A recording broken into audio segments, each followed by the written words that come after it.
Afternoon, all. Can everybody hear me clearly? Are we ready to go?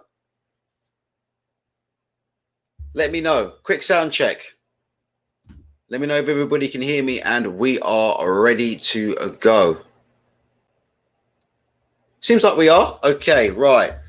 It looks like it's going to be just me on this show. Rico's still suffering the after effects of last night. He'll be back on the show possibly Wednesday or midweek. So you'll be hearing from some of our guests midweek. But at the moment, you'll just be dealing with me. Listen, live reaction to last night's extravaganza of boxing. Jesus Christ Almighty! That was a shock to me. That was some shock to me. We've got quite a bit to get through on this show.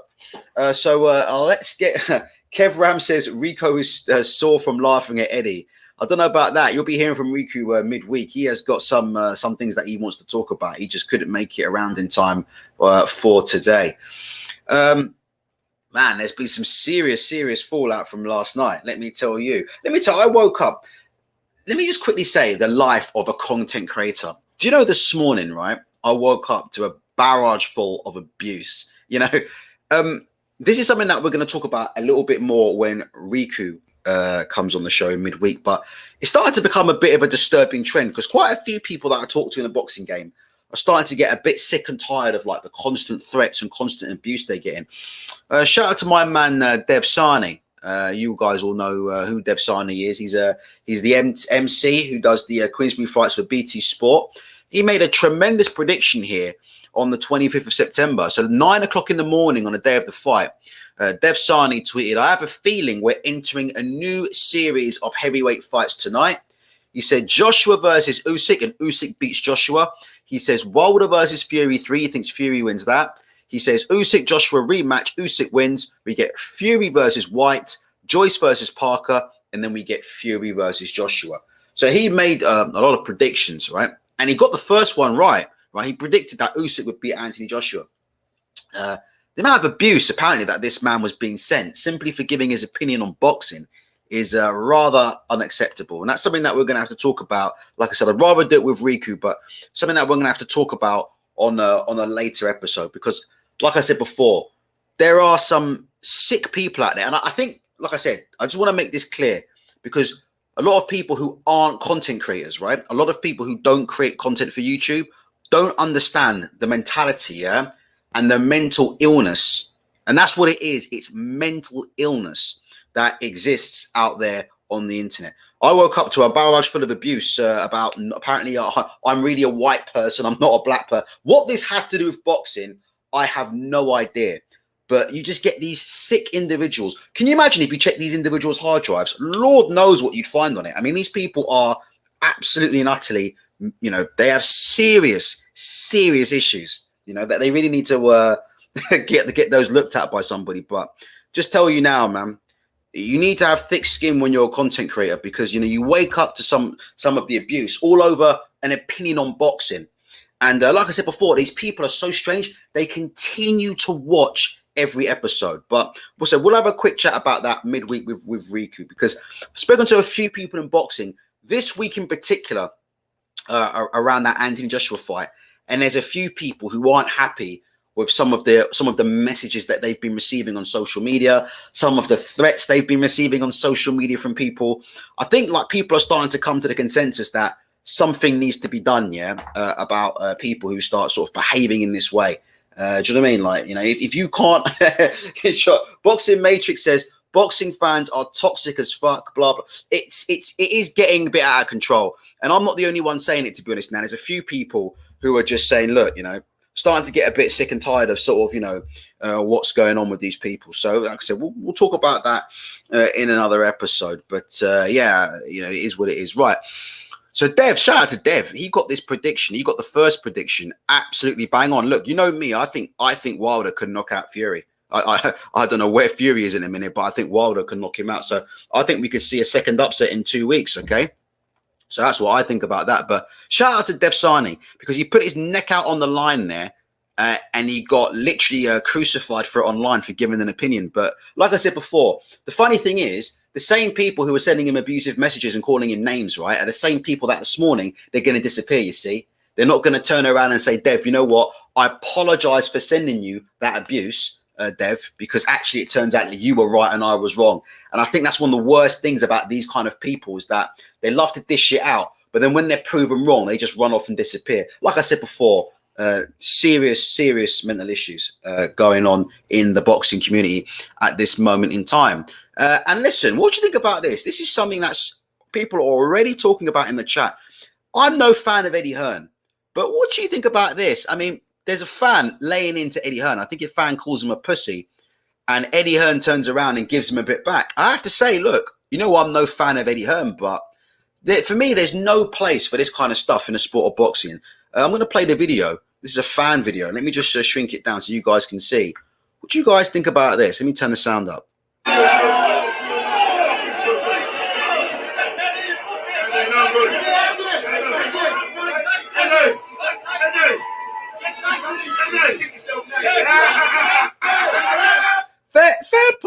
Fair play to Eddie. I mean, look, I'm going to absolutely lay into Eddie in just a second because I've got some things that I need to ask of Eddie Hearn in a second. But I will say fair play to him on that because, like I said before, there's no excuse, right, for abusing people, right, threatening people, send me your address and all this crap, right.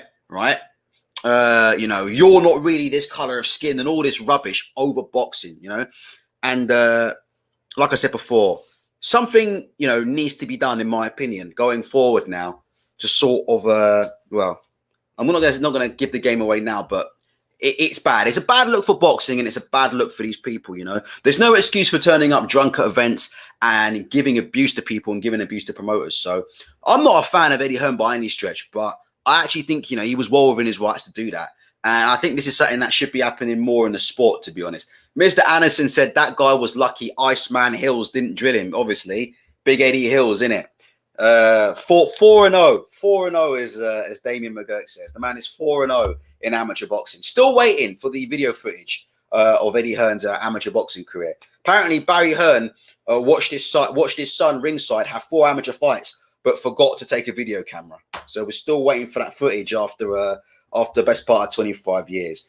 So it is what it is. Richard from Twitter says, Eddie attracts these guys, the social media gorms that think they can just chat shit without any repercussions. Look, I mean, I've got to be careful what I say here, but some of the stuff that's going around now is getting beyond the joke. It is getting beyond the joke. It really is. And like I said, I'm not the only one saying that. I think a few people, like I said, I'm speaking to, think that it's starting to get a little bit too far. And it'd be interesting to see what people's employers think. I wonder what someone's employer would think if they knew some of the things that their employees were saying online to people behind these accounts. You know, it'd be interesting to see in it what these people's employers would actually think if they knew that, you know, their employees were running around and sending some of this vile stuff to people. Maybe we'll get the opportunity to find out. Let's move on. All right. Anthony Joshua. Let me start off by giving this man a small piece of credit, right? Really, what I should do is I should do what the Anthony Joshua fans do to everybody else. When other fighters take a loss, Anthony Joshua fans are the first people to come in and stomp on everybody's head and spit all over them, right? But I'm going to try and come from a different angle. I saw bits and bobs of Anthony Joshua post-fight. I think he should be commended for the way he handled his defeat. He took it like... That's the one thing I will say about Anthony Joshua. When this man has lost, and he's lost twice, he absolutely takes it like a man. Like, doesn't come up with excuses. You know, he doesn't start blaming his trainers. You know, he doesn't start talking about somebody spiked my drink or come up with conspiracy theories about, you know, somebody was wearing illegal hand wraps or blame it on his walkout attire. I have to say, yeah, right? AJ deserves credit for that because he's handled that loss well and he's taken his loss like a man. And I think, like I said before, that's part of the reason why he did so well in the rematch with Andy Ruiz, because he addressed his flaws and he addressed his flaws really quickly and he didn't shift the blame onto other people. He took responsibility for himself. He didn't even sack or get rid of any members of his team, to be honest. And, he took responsibility for the loss. And that's a big reason why he performed. I think that Ruiz 2 to this day, I think it's his best performance. Ruiz 2 to this day, I think that's his best performance. And I don't think that's a coincidence. I think, like I said, he deserves a lot of credit for the way he's handled the loss, because he takes his loss and he takes his L's and he takes his licks like a man. I wish a lot of his fans would take their licks. I'm hearing reports, even Richard, you see Richard mentioning it in the Twitter comments. I'm hearing stories of people deleting their accounts on Twitter because they've spent the last couple of weeks abusing people. They've spent the last couple of weeks abusing people and saying all kinds of stuff about people and this and that. And now that AJ's lost, they've now deleted their accounts because they don't want to take the L like a man. Can I just also say, when I talk about abuse, and we'll talk about it in another episode of Rico, some of the stuff that I've seen going on this week, not just to me about my race, what color I am, what color I'm not some of the stuff that they've seen, but also some of the stuff earlier on in the week. We've had people making jokes about Caleb Plant's dead daughter. Do you understand the kind of levels we're getting to now? People are making jokes about Caleb Plant's dead daughter. I just think now we're getting to the point, to be honest, where, we really do need to start getting IP addresses now. To be honest, when we're at the point now where we're making jokes about people's dead mothers and dead daughters, to be honest, for me, I think it's time now that we need to start collecting IP addresses, and we need to start doing something about that. Because, I'm all one for free speech and stuff, right? But when you're making jokes about people's dead daughters over a boxing fight, do you know what I mean? I think there comes a point where we have to draw the line, because I think these people are ruining it and ruining the sport for good boxing fans that, there's nothing wrong with a bit of banter. There's nothing wrong with taking the piss. But some of the stuff, I just want to make that clear, that I've seen, not just about myself or other people, but the stuff that Caleb Plant, that's been said about Caleb Plant, it's just so fucking rancid. It's disgusting. It's rancid. It's absolutely rancid. Rancid. And like I said, I'd love to know what people's employers would, what somebody's boss would say if they knew that a person was going online making jokes about Caleb Plant's dead mum and daughter. Be very interesting to see. But getting back to that, yes, that was a sneak diss at Wilder. Somebody said that was a sneak diss at Wilder. It's absolutely a sneak diss at Wilder, because Wilder didn't take his loss like a man, in my opinion. He come up with every single excuse under the book. He blamed the suit. He's making up conspiracy theories about being spiked. He's making up conspiracy theories about the hand wraps being dodgy and all sorts. Anthony Joshua, you have to give him credit. He took the L like a man. Now, let's move on. I've got a lot to get through, so sorry about all this so far. It's just me. I was expecting other people to come on the show. Maybe we'll get Shevin on. It depends if Shevin's woken up yet. Shevin might still be in the club for all we know, but if Shevin turns up, or if someone like Abdul turns up, we'll get them on. Or even if someone like Sani Singh turns up, we'll get them on. Do you think Anthony Joshua should take the rematch? Let me tell you something. Let me talk about the massive overreactions that are going on now to this fight. Absolute overreactions that are going on, in my opinion, right? I had the misfortune this morning of tuning into Boxing Social. They had a roundtable with Rob Tebbert, Declan Rice, Andy Clark, and Ade Oladipo. And I must say, this Andy Clark guy really does like the sound of his own voice, doesn't he? I don't know if any of you caught that Boxing Social roundtable, the four of them sitting around a table talking all over each other, and Andy Clark really does like the sound of his own voice. To me personally, I'll be honest with you, I was quite interested in hearing from Ade, and quite interested in hearing what Ade had to say, because to be honest, if you look at the credentials of all four of these people, Ade's actually the one who has actually been in gyms, right? And Ade's been in gyms across the world. He's been in gyms in Africa, watching, young African fighters train and all. Ade hasn't just been in flashy gyms. Ade's been up and down gyms around the country and around the world. So he's somebody who actually has a background in boxing. Also, you look at Ade as well. Ade, for me, he looks the part, If I want to hear somebody start talking about stamina levels and fitness of boxers, the last person I want to hear from is somebody like Andy Clark, I want to hear someone from Ade who obviously, lives the life, takes the game seriously, yeah? and things like that. So I was very disappointed when I watched that boxing social show. Every time I was flicking it on and off, and every time I was flicking it on and off, Andy Clark was sort of giving his opinion.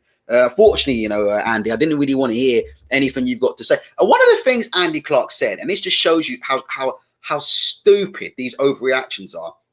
He said that if Anthony Joshua loses the rematch with Oleksandr Usyk, he might have to consider retirement. I mean, can you believe we're having retirement talk about Anthony Joshua? Retirement talk.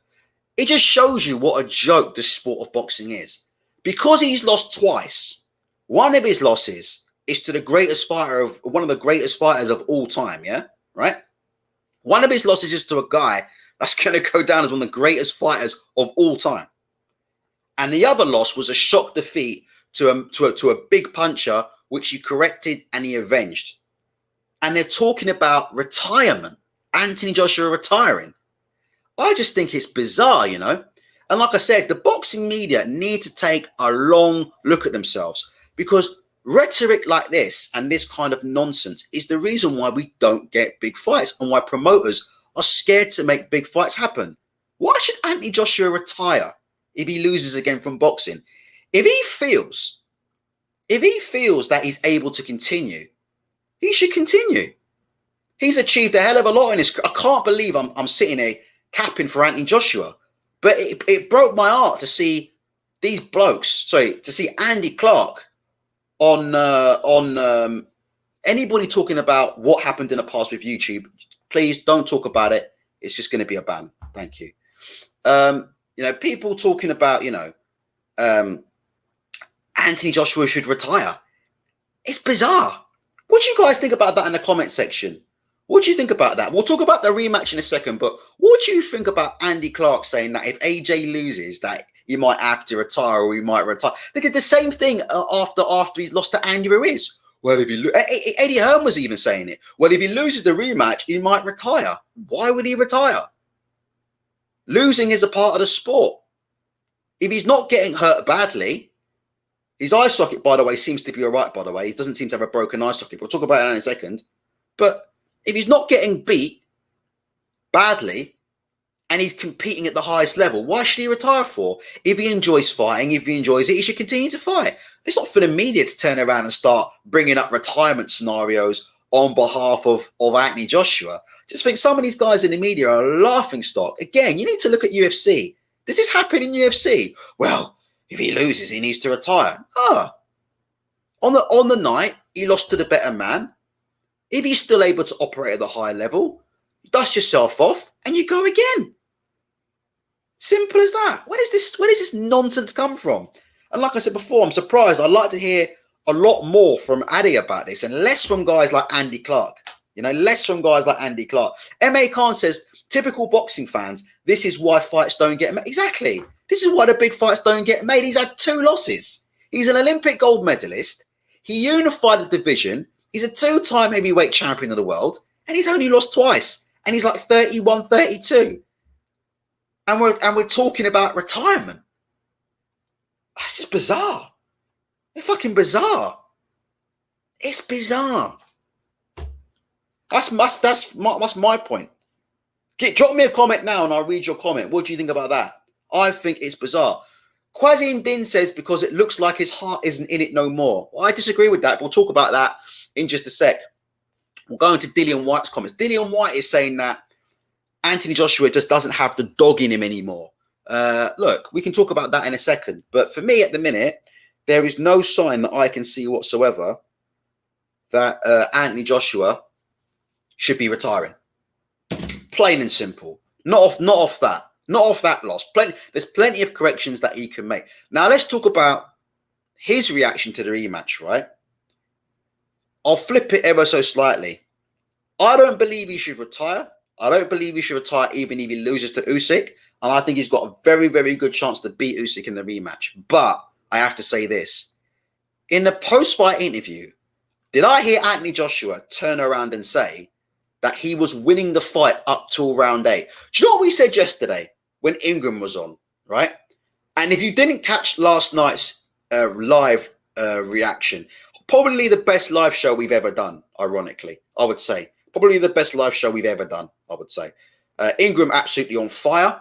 And if you haven't seen that live, the live reaction and post-fight analysis of Anthony Joshua's defeat to Oleksandr Usyk, you must see that. Honestly, you just must see that, because there's no other channel that you're gonna get that kind of rawness, particularly from Ingram at the Ingram looking into the camera and calling out people at the end. It's just unbelievable. So, but did I hear Anthony Joshua right when he said he was winning the fight up until round 8? That is a worrying statement, because to me, he wasn't in this fight. There was a glimmer of hope for him rounds 5 and 6, where he looked like he was beginning to turn the screw. But realistically, he won a handful of rounds at best. Now, before I get onto that, I want to show you something. This is the scorecard of one Mr. Howard Foster. You guys know what's coming here, right? Let's get this up on the screen. And let's see if I can zoom into this card. Oh, looks like I can. Only a little bit, right? This is the scorecard of one Mr. Howard Foster. If you look at this scorecard on the left, let's have a look how he had it up until round 8. Now, most of the guys watching on last night's show had Oleksandr Usyk about 5-0 up going into that first 5 rounds. Howard Foster gave Anthony Joshua round 1. Howard Foster gave Anthony Joshua round 2.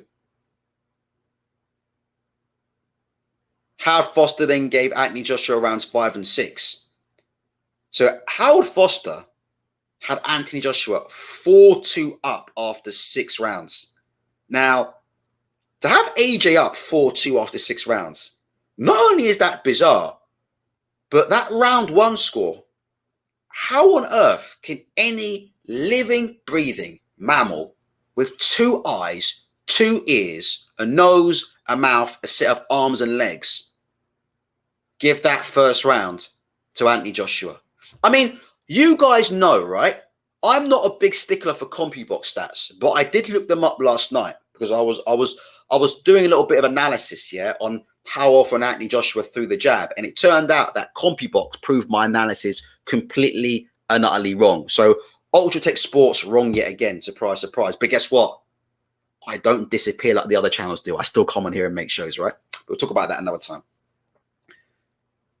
I think Anthony Joshua landed something like 3 jabs in the first round. Something absolutely ridiculous. Or he attempted 3 jabs and landed 0 or something. There's just no way on this planet, even just looking at the CompuBox numbers alone, that you could give round 1 to Anthony Joshua. Now, how much longer are we prepared to let this go on in British boxing? How much longer is the British media prepared to turn a blind eye to this kind of stuff in British boxing? And how much longer are the mainstream YouTube channels going to sort of omit what has blatantly been going on in this country for the last, 5, 6, 7 years plus? That first round, that card, really, in my opinion, this card here that you can see should really and utterly disqualify Howard Foster from refereeing any future world title fights of this magnitude at all. And I'm just being honest with you. I mean, can you imagine if he was a referee for Anthony Joshua versus Tyson Fury? This is what I'm saying to the British boxing fans and boxing fans around the world. You guys want the biggest fights, but you guys don't call for the best judges. How can you have the best fights if you don't have the best judges? Can you guys not see that? Well, you guys are calling for the biggest fights to happen. You guys complain because the biggest fights don't happen. Look at the level of judge. We can't even get the referees and the judges right. Do you not think before we start calling for AJ versus Fury, do you not think before we start calling for AJ versus Wilder and all these things, do you not think we need to get our house in order when it comes to selecting referees, yeah, and selecting judges for these big fights? Because I can guarantee you now, if we started judging and refereeing fights, right, a little bit more evenly, then guys like Deontay Wilder will be a little bit more open to coming to the UK and fighting. Because Deontay Wilder fought in the UK before. Deontay Wilder came to the UK and knocked out Audley Harrison around. Deontay Wilder never had a problem coming to the UK.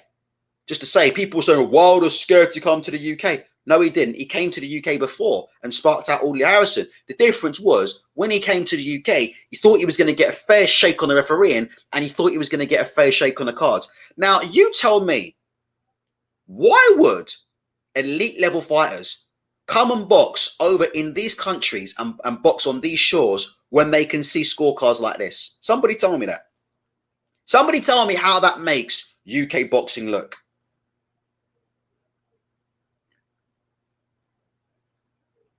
To me, it makes UK boxing look like a laughingstock. And what I would say is this now. These big channels that are taking money, they're taking money on PayPal. They're taking money on Cash App. They're taking money from YouTube. They're literally taking money off people. And they won't even ask a question about this scorecard and how these scores could possibly have been. It's bizarre. Absolutely bizarre. I will get through to your comments in a second. Expert Genius, by the way, you're another one. If you want to come on at some point, Expert Genius, we can get you on. It's no problem. Let me quickly read this. Slicks Boxing 365 says, phenomenal commentary last night, bro.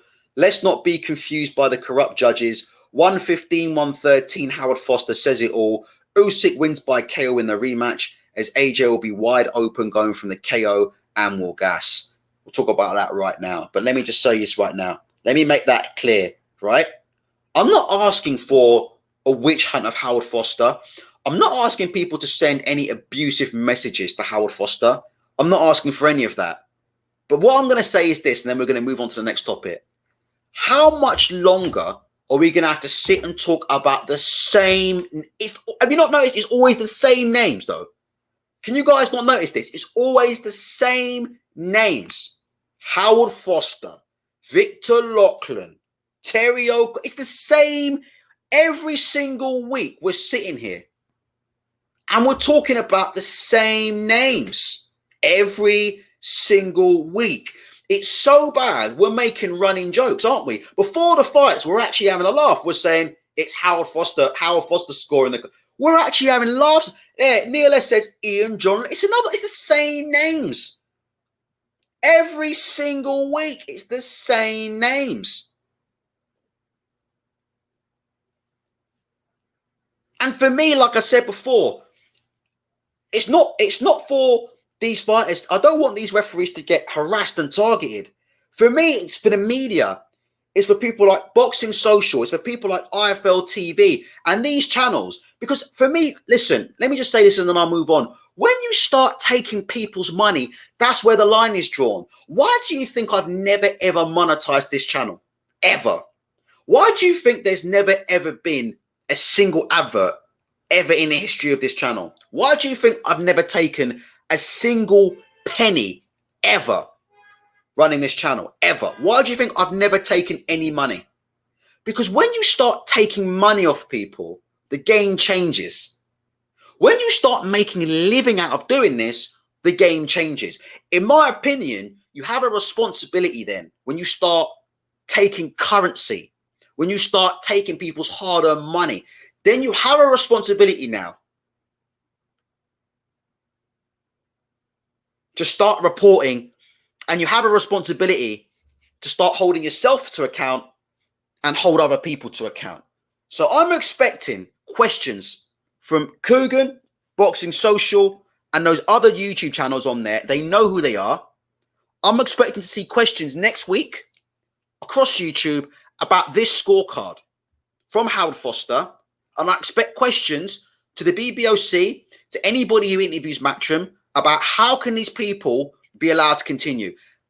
If the boxing public have no faith in these people's ability to judge, then why are they continuously allowed to judge fights? Let's talk about the rematch. So Anthony Joshua thinks he was in the fight up until round 8. That's disturbing to me. Him and his team are now trying to spin this as, well, we was winning the fight. And he actually said, I think he said something like he was winning the fight up until round 8 and then his eyes shut. And that's what changed the fight. Let me just ask your comments. I want to read your comments right now. Let me get interactive instead of just talking at you. Guys in the chat, give me your comments. I will read them right this second. What do you think about Anthony Joshua's comments? That he was right in the fight up until round 8, or he was winning the fight up until round 8. And then when his right eye got damaged or when his right eye got shut, that turned the fight around. What do you think about that? Just drop your comments. I'm literally going to get a glass of water. Just drop your comments right now and I will read them out. Drop your comments in. Let me get a glass of water.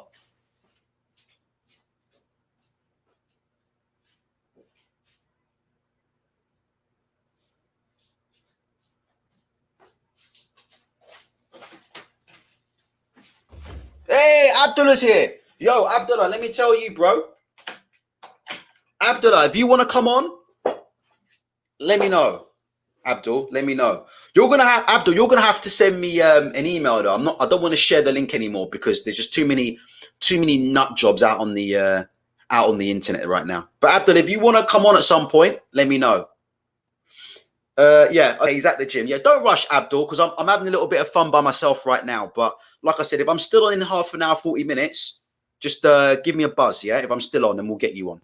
Abdullah, this guy is ruthless. People think I'm ruthless. Ingram and Abdul are ruthless. Let's go for your comments. Right. Neil S says that's the narrative. Expert Genius says Joshua is delusional. Casper says they try and spin it. That's a joke. Kev Ram says bollocks. Boxing Matrix 44 says he's defo deluded. Neil S says Hearn said it last night. He's following the script. Gary Harrison says his corner is full of yes men saying great work all the time. Let me tell you, I didn't hear this. And listen, I didn't stream it last night. I actually watched it live on Sky Sports Box Office. I didn't stream it. I couldn't hear what was going on. It's funny that I literally, I could hear Matthew Macklin making an absolute pig's ear off the commentary, but I couldn't hear it. But everybody kept talking in the comments about what was going on with Rob McCracken, and somebody in his corner was shouting, yes, Josh, like, brilliant, Josh, like telling him he was doing well. Now, listen, you got to contextualize it. He was going through a tough time. Maybe they were trying to keep his spirits up. Maybe they were trying to give him a bit of confidence. I've seen a bunch of spars in the gym. And I'm in the corner watching the spars, and I'm giving the guys, encouragement. I'm saying, yes, well done. That's how you do it. Come on, keep going. Control your breathing. That's it, So maybe it's just encouragement, but that's interesting. Crazy D3 says, just shows the influence of yes men in his corner saying, brilliant, Josh, the whole night. It wouldn't surprise me if there's some kind of little power struggle going on in Anthony Joshua's corner. There's a lot of talk about, people in the corner, too many people in the corner yelling instructions at the same time. You've got a fighter like Anthony Joshua. It wouldn't surprise me if there's a lot of politics in the camp. I'm just guessing. I've got no information whatsoever. I'm purely guessing. But it wouldn't surprise me if there was politics in the Anthony Joshua camp with certain people who would, certain individuals who would like to coach Anthony Joshua. Let me just make a tweet. I'm just going to tell people on Twitter I'm live right now. One sec. There we go. Done. It wouldn't surprise me if there's a power struggle going on with people, certain people in the corner who think they should be the coach for Anthony Joshua. Can I just say something interesting about the scoring, by the way? Riku has got in contact with me. Hopefully we get Riku on this week. Riku was at the fight. He did say that because of the crowd noise, quite a few people in the arena have scored it very, very differently to how people are watching it at home. And I think somebody in the comment section, I can't remember who, but somebody in this comment section mentioned Sani Edwards 115, 130. I think there are a few people who are mentioning that the atmosphere in the arena has led certain scores from people who are actually at the venue to differ wildly from the scores of those people who are actually watching it on TV. So maybe that's something that we need to take into account. Slicks Boxing 365 says, lol, that is laughable. He did well with those 2 rounds back to back. That was about it. I think it was round 6 and 7. I agree. For me, I think Anthony Joshua out of beat probably won about 3 rounds, 4 max. 4 max. I mean, Usyk to me won that fight by 5 rounds, 4-5 rounds, maybe a little bit more. Mr. Anderson, who predicted like a year and a half to 2 years ago, he said, if Usyk gets in with AJ, Usyk will get him out of there. He said like 2 years ago he was saying this. Mr. Anderson says, part of it is his corner telling him he's doing well. Also, when you're in a fight, you know if you are winning or if it's going bad. Joshua should have known it was going bad. And this is a great point. This is what I was saying last night, right? By the way, let me just say, I was on BWTM Sports last night. I'll send the link to the show in a bit, actually. I'll drag it up in a bit. But I was actually on BWTM Sports last night talking with Ingram and talking with Coach Chris. The majority of the discussion actually turned into Fury versus Wilder, but that's all good. So if you want to head over to BWTM Sports, you'll hear me over there talking to Coach Chris and BWTM Sports about Wilder versus Fury and things like that. But last night, we had Ingram on the post-fight. And we were just laying into the coaches. We had Abdul as well. We were all laying into the coaches. Personally, I don't think Rob McCracken can continue. Not as the lead coach. Somebody else. There's more people that are going to have to come into the camp. But I think Rob McCracken is going to find it very hard to continue as Anthony Joshua's coach. And I looked at the IFL TV comments last night before I went to bed, and they are absolutely ripping into Rob McCracken. The general consensus is that Rob McCracken needs to go. I think he's going to find it very, very difficult to continue. But I said as well, look, as much as we're blaming the frigging trainers, the onus is on the fighter. Like, Anthony Joshua has to take responsibility for what's going on in that ring because it's not Robot Wars. He's the one who has to implement the game plan. Listen, we've seen it a million. Anybody who's been in a boxing gym has seen it a million times. You tell somebody to do something and they can't do it or they just won't do it. I've fallen out with coaches over this stuff. Look, Paddy Fitzpatrick hated my guts. He would tell me things in the gym and I wouldn't listen. You can lead a horse to water, but you can't make it drink, right? So Anthony Joshua needs to take some responsibility as well. Can't all be Rob McCracken. Because let me tell you right now, right? Some of the stuff that was going on in that fight, involving the footwork and the angles, he had months. They knew Usyk was the mandatory. They knew Usyk was going to be the... Can I just say one thing? Oleksandr, do you think Oleksandr Usyk just started preparing for Anthony Joshua six months ago or whatever it was? Ever since Oleksandr Usyk moved to heavyweight, he's been preparing to fight Anthony Joshua. That's what explains the sudden leap. How do you think Usyk went from the level we saw against Chisora and Witherspoon to the level we saw last night? And let me get this straight. I did not predict this fight correctly at all. I got it totally wrong. I thought Anthony Joshua was going to get him out of there in rounds 7 and 8. But I will say one thing. The one thing I did keep mentioning time and time again in the run-up to the fight was this. I kept saying, but guys, remember one thing. Oleksandr Usyk has looked ropey and hittable before in previous fights at cruiserweight. He looked ropey and hittable against Breedis, and he looked ropey and hittable against Michael Hunter. But then when he got in to the biggest fight of his career, in the biggest stage of his career, against the biggest puncher he'd ever faced, all of a sudden, he took it to a completely different level and he was hardly touched for 12 rounds. So is this a case of a guy who, when it gets to the crunch time, he has that extra gear? But Oleksandr Usyk's been preparing for Anthony Joshua mentally for years.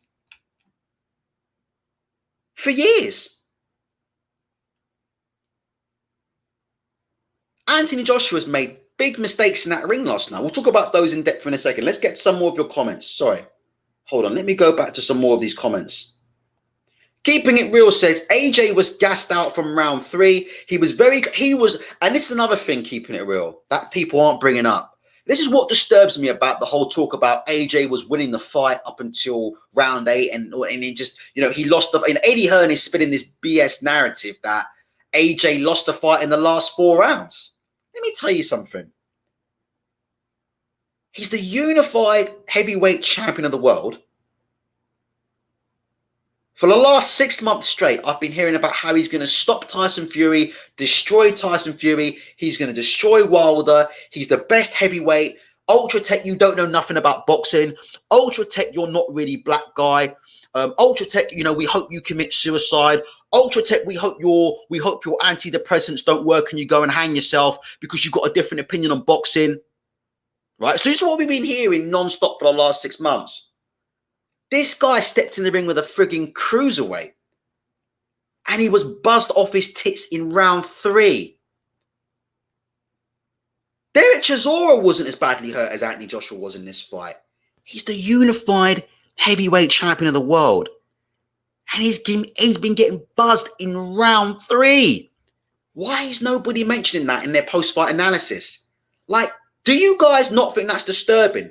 That Anthony Joshua was getting rocked by a cruiserweight as early as round 3. That's not good. That ain't a good sign at all. That's a very, very bad sign for the rematch. That's an extremely bad sign for any rematch that he has. The fact that Usyk was able to hurt. If it was late on, it'd be different. If Usyk had only hurt him in that last round, it would have been we would have been having a different discussion, because then we would have been talking about Anthony Joshua not adjusting to the pace of the fight and he was gassed and this and that. But Usyk was hurting him when he was fresh. Jawad Hussein says AJ is just spouting what he's hearing around him, that he was winning the fight up until the 9th.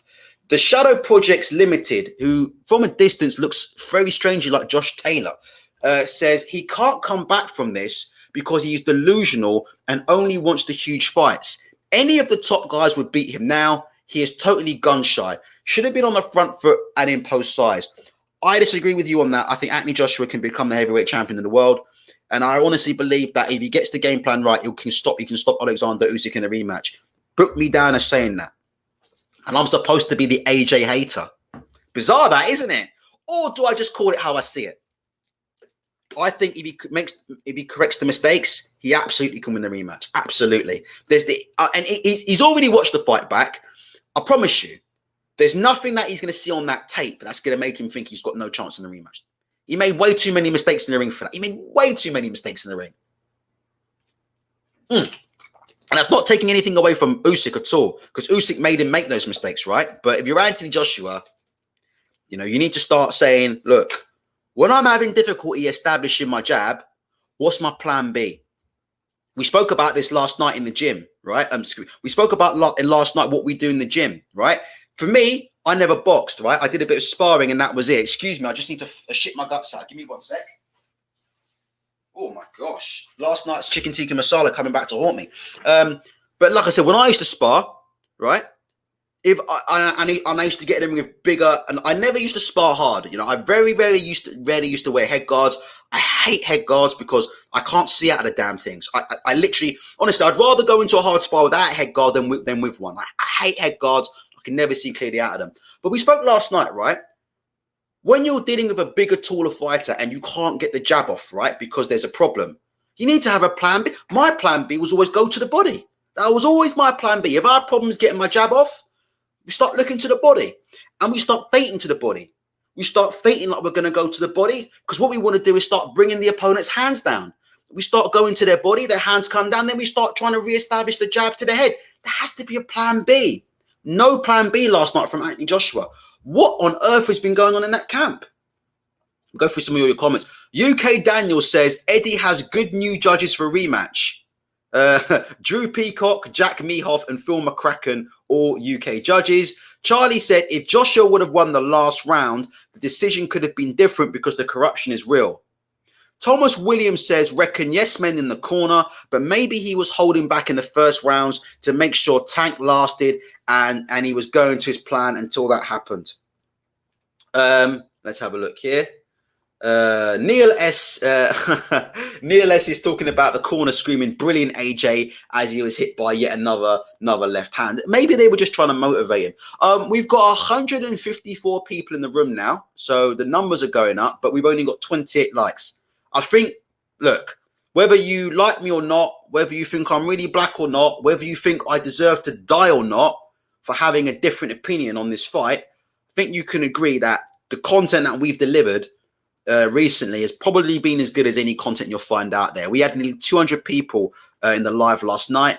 The subscriber counts have gone up quite significantly in the last 24 hours. I think we picked up somewhere in the region of, let me just see. I think we've picked up somewhere in the region of 100 in the last 12 hours, I think. Something like that, which is quite good. Oh, over that, yeah. Over that? Yeah, I think so. I think we're close to now over 100 subscribers in the last 10 or 12 hours. So the numbers are rocketing up. And we've gone from doing 50 people on the live to now doing 161. So if you can hit the like, hit the subscribe, that'll be great. And remember, this is stuff that nobody who follows this channel will really be surprised about this, because we've been talking about this kind of thing about Anthony Joshua for some time. And like I said, there's other things that I want to get through. I want to get on the Frank Warren Tyson Fury reaction. We'll get onto that in just a sec. But let me continue to go through your comments. Asim is talking about Eddie Hearn and AJ. Asim is saying he's telling Joshua to say it's his eye. Clearly points to Joshua's eye and shakes his head. Can I talk about Anthony Joshua's eye for a second? And I just want to make this clear, and I get this out now, right? It takes a lot for me to give Eddie Hearn some backing. I'm going to give Eddie Hearn some backing on this video because I think fighters giving people abuse is out of order. So I'm going to back Eddie Hearn on this. I think Eddie Hearn was right to call out this fan because I think it's unacceptable to scream those things out. But let me flip it back on Eddie Hearn. Here's what I think is unacceptable. They're now talking about Anthony Joshua's eye. I'm expecting tomorrow morning an X-ray from Eddie Hearn to prove that Anthony Joshua has a problem with his eye. So before I hear any talk about Anthony Joshua's eye, I want to see first thing in the morning, X-ray medical documentation from Eddie Hearn on that eye injury. Because look at those disgusting things that he turned around and said about Daniel Dubois. The way he spoke about Daniel Dubois, a 22-year-old boy who had his first career lost and nearly lost his career. He nearly lost his career in boxing. The way Eddie Hearn treated him and spoke about it. Let's have a look at this, the Sun newspaper. This is Eddie Hearn about whether Daniel Dubois really had an eye injury. Eddie Hearn said, did he? I haven't seen any scans. Report from what? Most people would post some sort of X-ray. I'm not a doctor, but it looks like eye swelling to me, not necessarily a fracture. So I want people to remember that.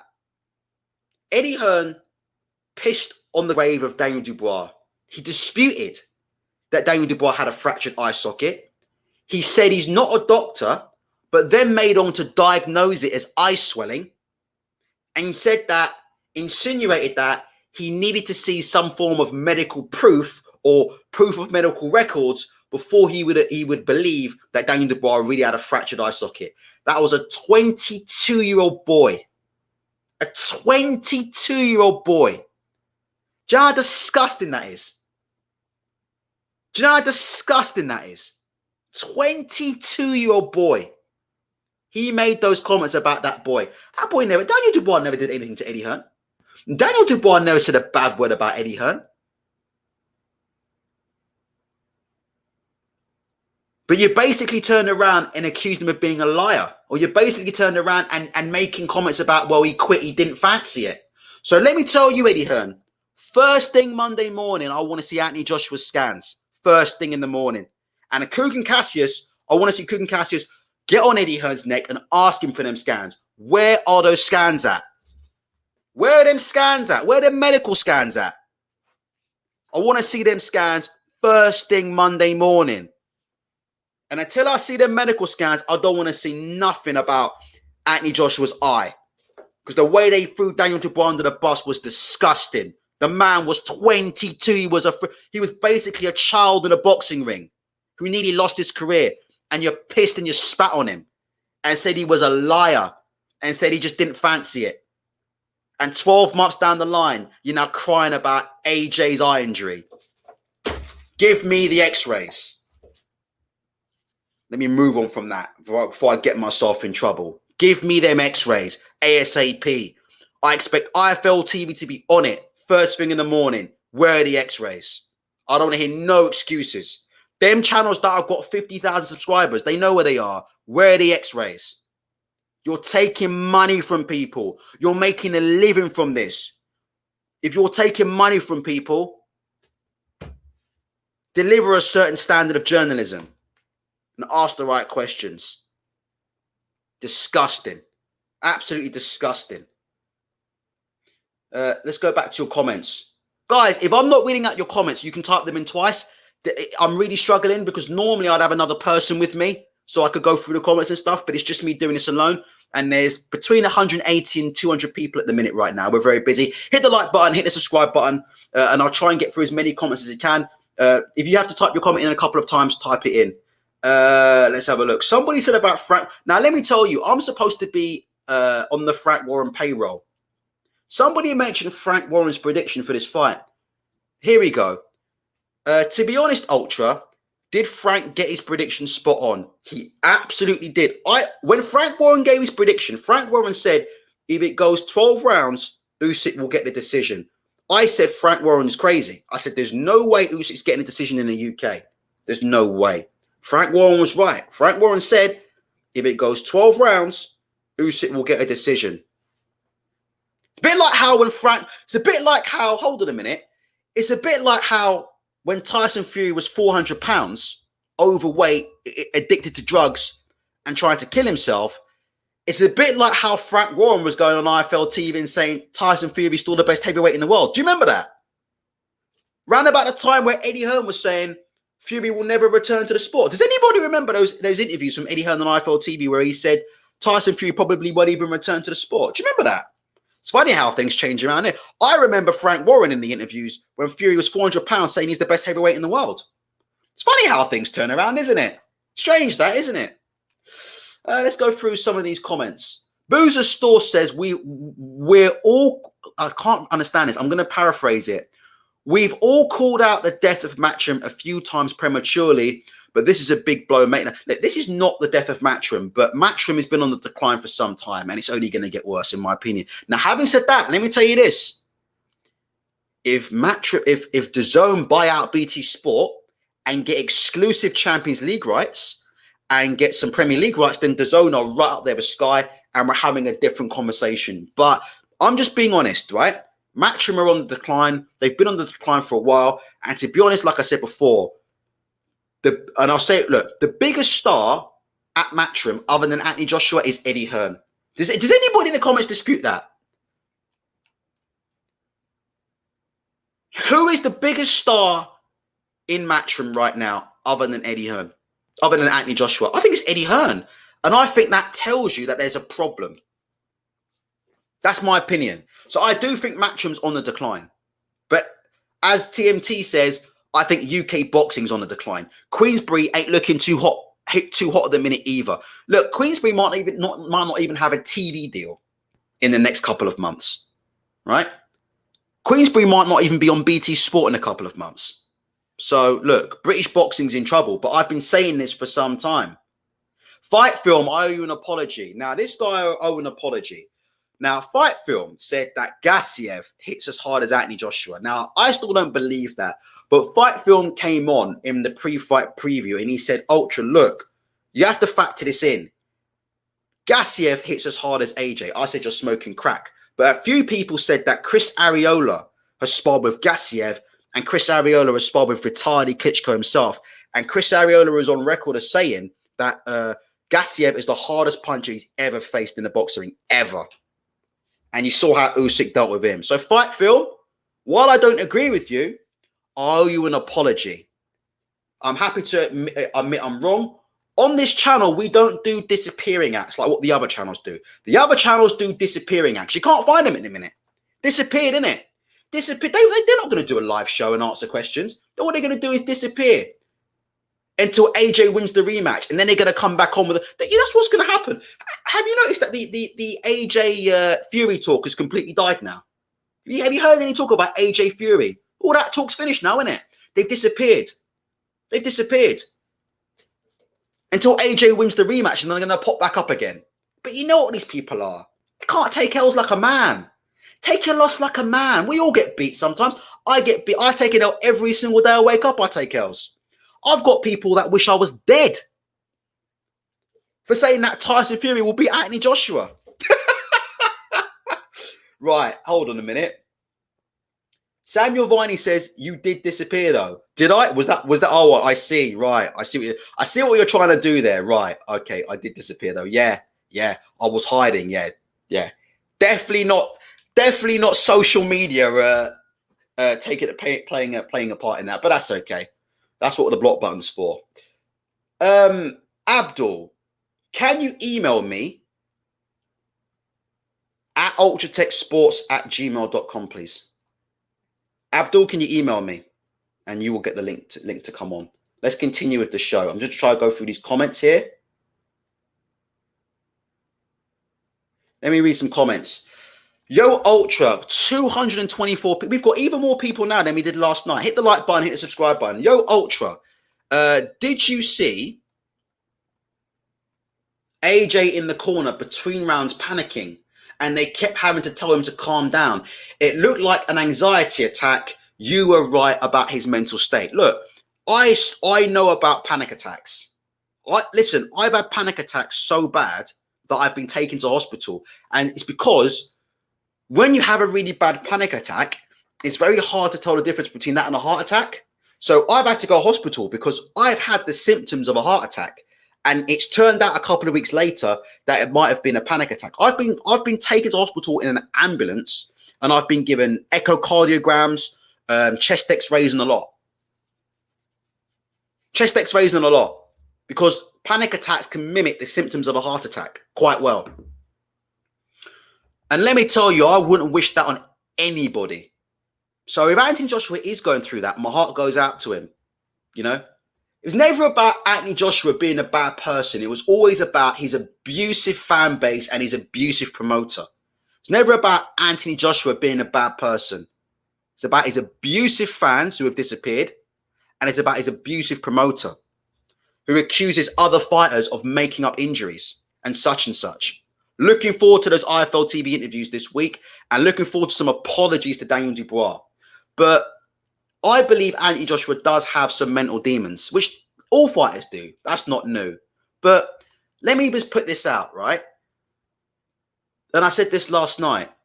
If you're an Anthony Joshua fan and you want Anthony Joshua to progress, right? If you're an Anthony Joshua fan and you want the best for Anthony Joshua, I would advise you need to get Eddie Hearn to shut his mouth, because Eddie Hearn does Anthony Joshua no favors. Let me tell you something. Do you know what a good promoter does?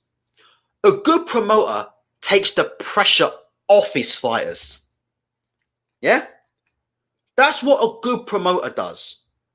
A good promoter takes the pressure off his fighter. Eddie Hearn puts pressure on the fighter. And that's the difference between a good promoter and a bad promoter. Good promoters promote the fight. Good promoters get themselves out there. Eddie Hearn is the best promoter of a fight, and he's the best self-promoter I've ever seen in boxing, probably other than Don King, right? But Eddie Hearn puts pressure on his fighters. Good promoters take the pressure off their fighters. Think about that now. Think about calling Lewis Ritson the Geordie Golovkin and saying that Lewis Ritson's going to be fighting for a world title in the middle of St. James's Park in front of 60,000 people before he's even fought for a flipping European title yet. Think about the pressure they put on Lewis Ritson, you know, partnering him up with Alan Shearer and having Alan Shearer come to his fights and having Alan Shearer watch him, even though Alan Shearer doesn't know anything about boxing and doesn't even know who he is. Think about that. Think about the pressure that he puts on fighters inadvertently. Who does that suit? Doesn't suit the fighter. Doesn't suit the fighter. A good promoter takes the pressure away from fighters. That's what good promoters do. Eddie Hearn puts the pressure on Anthony Joshua. Look in the run-up to the Andy Ruiz fight. Just look at the run-up to this Andy Ruiz fight and go back and look at it. The promoter is out there and he's having back and forth Instagram wars with Deontay Wilder. The promoter is out there. He's having back and forth wars on Twitter with Steven Espinoza.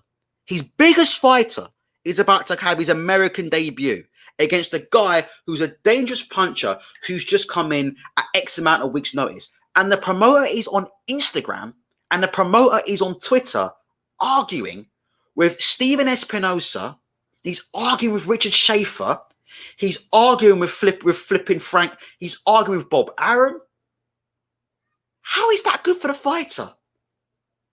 He puts pressure on the fighter. Because what he does, what Eddie Hearn does is, Eddie Hearn hides behind Anthony Joshua.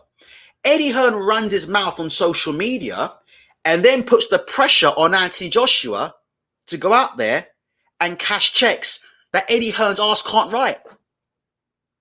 Does that make sense what I'm saying? That's what's been going on for the last 5 years.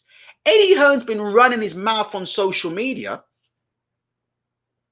And then he's been hiding behind Anthony Joshua, putting all the pressure on AJ to produce. So he's running around on Twitter saying Deontay Wilder's finished. Deontay Wilder's a quitter. He'll never recover from this. Anthony Joshua always would have beat him. Anthony Joshua would have destroyed Deontay Wilder. Anthony Joshua would have done this. Tyson Fury doesn't want the fight. AJ would have destroyed Fury. AJ's this. Can you see what I'm saying? He's vicariously living through AJ. He's going on Instagram. He's building himself up. He's promoting himself. He's getting himself out there. He's using AJ to fight all these little battles, all these little promoter wars that he's fighting, all these little promoter battles that he's got going on. He's using Anthony Joshua as a shield to protect him. And then he's putting all the pressure onto AJ, saying, right, AJ, you've got to go in and back it up. Right, AJ, you've got to go in and deal with the pressure. Right, AJ, you've got to go. No wonder Anthony Joshua was having panic attacks before fights. The amount of pressure that he's under is enormous. Enormous.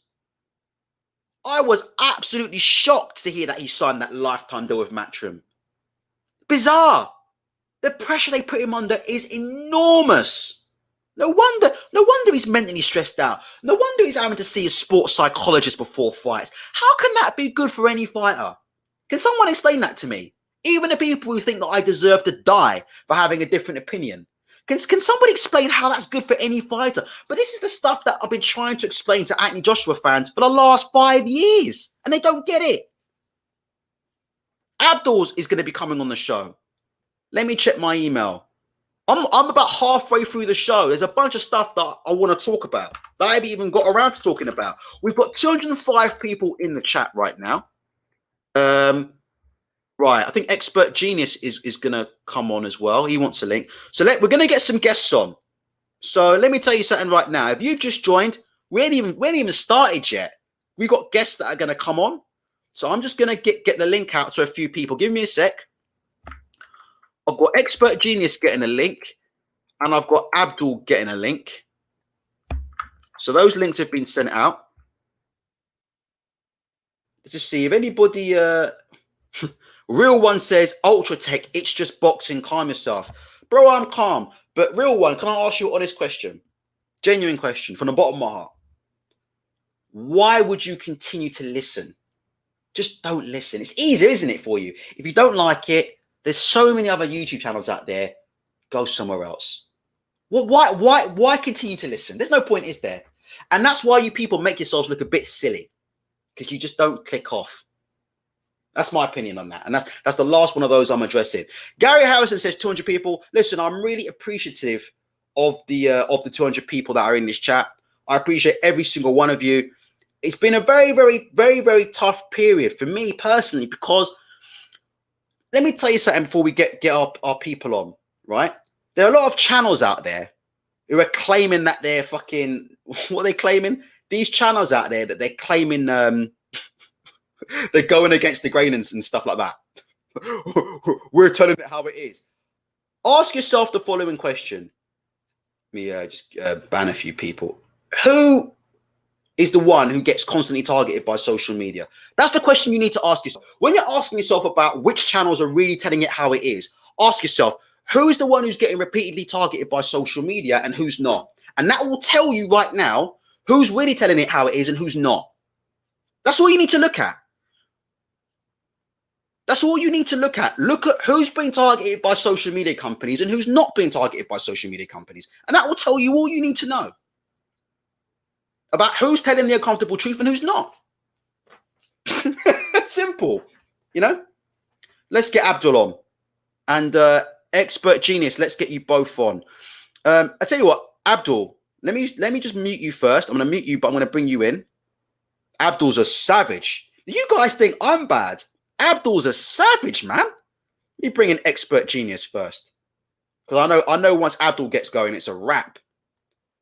Expert, how you doing, my brother? Oh, sorry, let me just get my speakers on so I can hear you. One sec, Expert. Can you hear me, bro? Yeah, I can hear you. It's great to get you on. We can hear you nice and clearly. Right. Give us your opinion. Give us your opinion. Just give us your thoughts. Just go for it. My thoughts on AJ. Well, before I do that, I don't know if he's still in the chat, but this guy named Robert Brown calling AJ a bum, which y'all all know I criticize AJ, but now I have to defend him. AJ is not a bum. He's not what people hyped him up to be. Exactly. But he is not a bum, and stop with all this. He needs to retire crap. Yeah, exactly. Just stop. But my thoughts on the fight. You can get Expert. You can give your thoughts on whatever you want. Just anything that comes in your head. Go for it.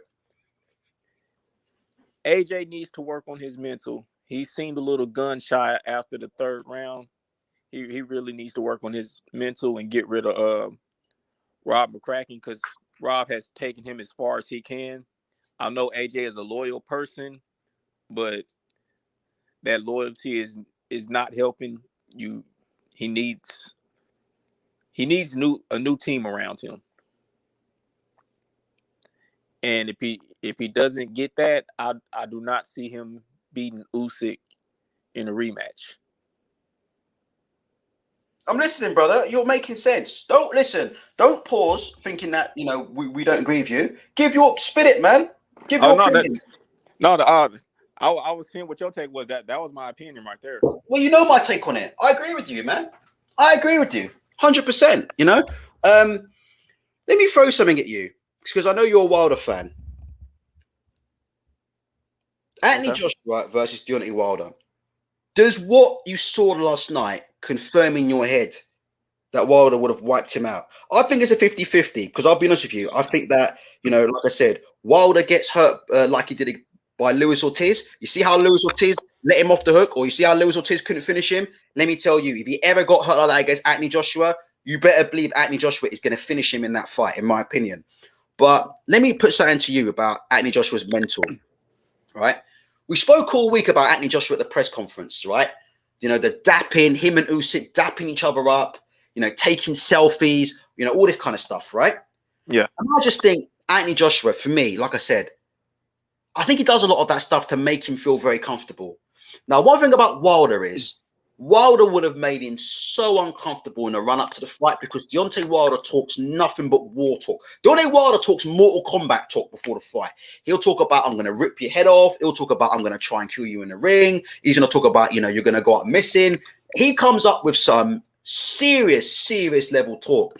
And I've always thought that while Anthony Joshua is a far superior boxer to Wilder overall, I would have thought it'd be very, very interesting to see that mental battle, because I think there's a good chance that Wilder could have actually spooked him before that fight, because I think he would have struggled with that. What are your thoughts on that? Wilder would have definitely spooked him before the fight. And to me, yeah, I think if he would have got Wilder hurt, he will go for the kill. But to me, I don't see him beating Wilder or Tyson Fury until he gets that hit. A major flaw that he has, to me, is he has no head movement. That's a major concern to me. He has no head movement. To me, Usyk was firing that left hand at will against AJ, and it's like, come on, man, some head movement. what are you doing? Like you've been in this game for a while. You're a Yeah, pro. You're 100%. two-time champion. Where is your head movement? I mean, this is again. Let me just say, the disappointing thing is, expert, right? This is something that we've been talking about with anti-Joshua fans for how many years, expert, have we been trying to calmly explain this to anti-Joshua fans, and we've been abused and called haters and told that we need to die and kill ourselves, and I'm being told that I'm not really black and all this kind of stuff, right? It's crazy talk, right? Expert, how long have we been telling these people about AJ's lack of inventiveness from the outside, the problems with the lack of head movements, the problems with him being too robotic, the problems with him being stiff? How long have we been talking about these issues, and why weren't they listening 3, 4, 5 years ago when they were telling him? I've been addressing it. Well, I don't know about you, but I've been addressing this since 2017, and that was around the time. Hard to believe. I was an AJ fan. Eddie Hearn made me abandon AJ. Not AJ. Eddie Hearn made me abandon AJ. But I've been talking about this, lack of head movement, just, man, Yeah, it's been going on for a while, and Rob McCracken hasn't fixed anything. I agree. Right, expert, stay here. I'm going to bring you back around. So if you want to stay on, stay on. All right. I'm going to bring Abdul in, but just before I do, I want to say a big shout out. Recently, it come to my guys. If you want to follow me on Twitter, if you want to find out what's going on, because I don't know what's going to happen with YouTube and stuff. If you want to follow me on Twitter in case something happens, it's at Ultras Podcast. Come to my attention that I've been followed by somebody. I tell you what, it's an absolute honor to be followed by. I'll be honest with you, I didn't know who this person was before they followed me on Twitter, but I did catch a glimpse of this. And I have to say, it's always an honor when you get people like this who actually follow your show and are interested in your show. So for me, it's not just about subscriber numbers, but look at this. Mickey Yule, who's a Paralympian, a medalist at the Paralympics, and a former veteran, Airborne Forces veteran, amputee, Paralympic bronze medalist. Look at this guy. I mean, the guy's from Scotland, so you know he's the kind of guy that will just headbutt you if you look at him wrong. Up the Scots, we know what they're about, up the Glasgow kiss and all that. But I have to say, like I said, it's really an honor for me. And for me, it's not about subscriber numbers, right? It's about the quality of the people that we get on this show and the quality of people that we have listening on this show. And we do get, I'm telling you now, we do get boxers that listen to the show. And we do get people who work for other promotions and on TV who do listen to this show. And for me, that's very, very important. So I just want to say a big shout out, to this fucking tank here, Look at this man's an animal. Mickey Yule, Shout out to Mickey Yule. Up the Scots and up the veterans. Let's bring in the killer, Abdul, and then we're gonna. Now, like I said, I'm gonna be bouncing the questions around, between Abdul and what's his name, Expert Genius. Let's bring in Abdul. Abdul's a damn savage, mate. Oh, here we go. Abdul's a savage. People get upset at me, but Abdul just ruthless. Abdul, I'm gonna let you off the leash, man. Abdul, anything that comes to your mind, about what you've seen from AJ in a post-fight interview. If you can touch for me on Anthony Joshua's post-fight interview, and in particular this thing about how he only lost the fight in the last 4 rounds and all this stuff, Abdul. Yeah, I mean, look, AJ, he was getting beat up in there. For the big man, he didn't really look the big man. At one point, towards the end of the fight, Usyk was manhandling him in the clenches, pushed him back. And he's the smaller man, remember? He's got 20 pounds, smaller than AJ. So that's very, very strange to see. And also, regarding the contract signing with Matchroom, perhaps that was AJ signing an insurance policy.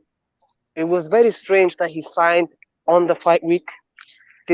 Perhaps he wasn't as confident, and now he's he's got the backup now because he signed with Matchroom. They're going to certainly guarantee him a certain amount of money to fight.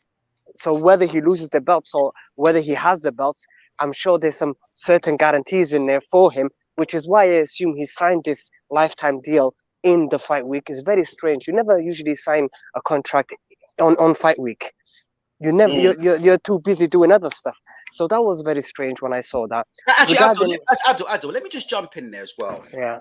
Is that yet another example of Eddie Hearn putting unnecessary pressure about Anthony? Now, for all we know, that could have been done. That deal could have been done a while ago, and they just announced it. But Mm-hmm. there's certain things that are going on, like you said at Fight Week. Eddie Hearn talking about announcing contracts. Eddie Hearn talking about whether he's going to be on Sky and DAZN, and then he's doing his usual beefing with promoters. My point to you, Abdul, isn't this just adding pressure and distractions? Is it true that Eddie Hearn, as much good as he's done, and he has done good for Anthony Joshua, he has done some good for Anthony Joshua, but are we now getting to the point where, when it gets to the big fights, that Eddie Hearn is actually more of a distraction to Anthony Joshua than as a motivator? Carry on, Abdul. Well, look, with Anthony Joshua, the guy is so marketable. He's a promoter's dream. Anyone could have done a job that Eddie Hearn done with him. Let's be honest. He's a gold medalist. He's got the looks.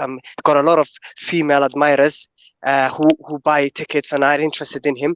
He's got a lot of young people who look up to him and want to get in shape like him.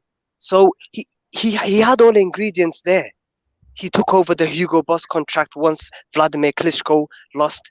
He's now the face of Hugo Boss. He's the face of Lucas Aid. He would have got all his endorsements regardless who was his promoter. So Eddie Hearn is just really pulling the wool over his eyes, saying, look at the job I done for you. Look at the job I done for you. Not really, because anyone can promote this guy because he's so marketable. It's a shame that he could have been a bigger name in the States, and even if he would have lost, I mean, Mike Tyson lost, guys, and everyone still idolizes Mike Tyson. Everyone is still talking about Mike Tyson. He could have went to the States, and he could have just been that game guy who fights everyone, and we wouldn't care if he wins or lose. And I mean, the people who are calling him bums, I mean, sometimes I'm a bit guilty of going a bit over the top. But guys, that's what we want to see. We want to see two fighters in their prime put it all on the line, yeah, and fight. And if they lose, that's fine. We congratulate them. Well done. Thank you for giving us the great memories, and we move on. UFC do that week in, week out, and that's why a lot of people are gravitating towards UFC, because there's people in their prime fighting each other. But in boxing, is always the champion fighting against some no-hoper. But this is fantastic. Hey, Abdul, let me cut you off. I'm going to come back to you. Let me just bring in Expert Genius again. What I'm going to do with you guys is I'm going to keep you guys, but I'm just going to, don't think I'm cutting you off. I'm just going to try and get it flowing between the two. So it'll be constantly flowing back. Let me get Expert in there. Expert, let me ask you a question. You still there? Yes, I'm still here. I asked this question last night. I want to ask you from an American perspective. I said last night, how on earth can it be possible that a 400-pound fat bloke from Morecambe in England has managed to become a bigger star in America than Anthony Joshua? I think that is absolutely criminal, given the look Anthony Joshua has, given the way he fights, how exciting he is to watch, and his physique. He should be a star in the US. He should be a star. What are your thoughts on that? Do you think that there's been a massive mistake being made? And what do you think about Anthony Joshua's lack of a profile in the US? Well, the reason why Tyson Fury is a bigger star, way bigger star than Anthony Joshua is in the United States, is because Tyson Fury knows how to promote himself. We love that over here. Even if we don't like Tyson Fury, him just talking, we gravitate to it. So yeah, that's very true. We just gravitate to that. Anthony Joshua is docile, and for the longest, Eddie Hearn wouldn't let him talk and was talking for him. And yeah, very true, very true. And that is a turn off over here. That's like, you're not talking for yourself. That's weak. Next, who's next? I ain't trying to hear about him no more. Who's next? Eddie Hearn did a poor job promoting Anthony Joshua over here. instead of promoting himself, he should have been promoting Anthony Joshua. Just to go with this fight, my girlfriend had to remind me yesterday that the fight was taking place. And I was like, oh man, I forgot about that fight because there was no promotion over here for the fight. None whatsoever. We didn't even know that the press conference happened Thursday. Until you had to watch Boxing Ego or somebody for them to remind you, hey, yo, the press conference. Expert, we've lost you a little bit there. Sorry, you've just come back. Carry on. My bad. No, that's right. Carry on. But yeah, we didn't even know about the press conference. That's how poorly promoted this fight was. It was like I was saying earlier. No, over here, nobody cares about Anthony Joshua. And besides the hardcores that watched the fight yesterday, I barely know any casuals that paid attention to the fight or even know that it happened. Besides looking at it when they were watching the OU game and it came across Expert. Let me Yeah. just cut you off and ask you one more question, then we'll switch to Abdul. All right. One of the things that we keep hearing, right? I think Sharon's been saying this a few times, and I think even Ingram said it a couple of times as well, is they said that the two biggest mistakes, right, that have been made in Anthony Joshua's career, obviously we all know that the failure of the Wilder fight, which I don't think was all his fault, but the failure of the Wilder fight, in my opinion, will go down as pretty much the beginning of the end for Anthony Joshua, because his biggest rival was out of the sport, right? He had a nice 2-year window with Tyson Fury out of the sport, and he had a chance to really become undisputed and take the division over, and he didn't do it. But let me put this to you. Do you think the second biggest mistake of Anthony Joshua's career and the second beginning of the downfall is when he got knocked out on his American debut and then failed to come back to America and defend that title in America and correct that? Instead, they did the fight in Dubai. Now, I know money talks, but I'm just thinking about building AJ into a global star. Would it have not gone down a bit better in the US and the UK? Either have gone back to an MSG or if it had gone back to a Las Vegas, rematched that in the US and corrected that wrong there? Yes, because that's what the US fans were, asking for. Hey, right that wrong, go back to the scene of the crime and right that wrong. And when Eddie Hearn moved that to Dubai, that was just like, all right, we done. Okay, right. Let me bring Abdul back in. That's cool. Expert, like I said, stay on for as long as you want. If you need to pop off, just pop off. But stay on for as long as you want. Yeah, as long as you're in the chat, I'll keep feeding you questions. Right. Let me go back to Abdul. Right, Abdul, I just want to talk to you about something here. Mm-hmm. Have you seen the state of this card from Howard Foster? Give us your thoughts. Howard Foster's given AJ 4 out of the first 6 rounds. And he's giving him the first round. Now, I don't know if you can see the screen. It's not the greatest picture in the world, but we've got that up on the screen right for you now. Yeah. So give us your thoughts on those cards. I mean, how he came to it is just I don't know. The first 3 rounds, I think it was all Usyk. The 4th round, you can argue AJ. The fifth, 6th, I think 6 and 7, I would say AJ again. 7th, maybe in the middle rounds anyways, AJ seemed to get some sort of hold of the fight, and then it went the other way for him. But I wanted to talk about AJ's finishing. People saying, AJ, why can't AJ finish? Why can't AJ finish? It's because he's got some sort of PTSD from the Andy Ruiz situation, where he used to step to people and finish them, but now he's scared of what's coming back, and that was evident in the Pulev fight. He had Pulev hurt multiple times, but he did not take him out because he was still wary and nervous about getting something back, because I don't think he trusts his chin anymore, if I'm perfectly honest with you guys. He doesn't trust his chin anymore. He knows that if I get clipped good, then it's over for me.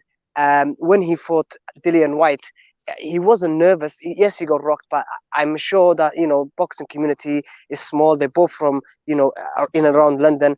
And, people would have known that Dillian White got an issue with his shoulder. So he went in there, not afraid, and smashing, because he knew that this guy will, his shoulder will give out at some point.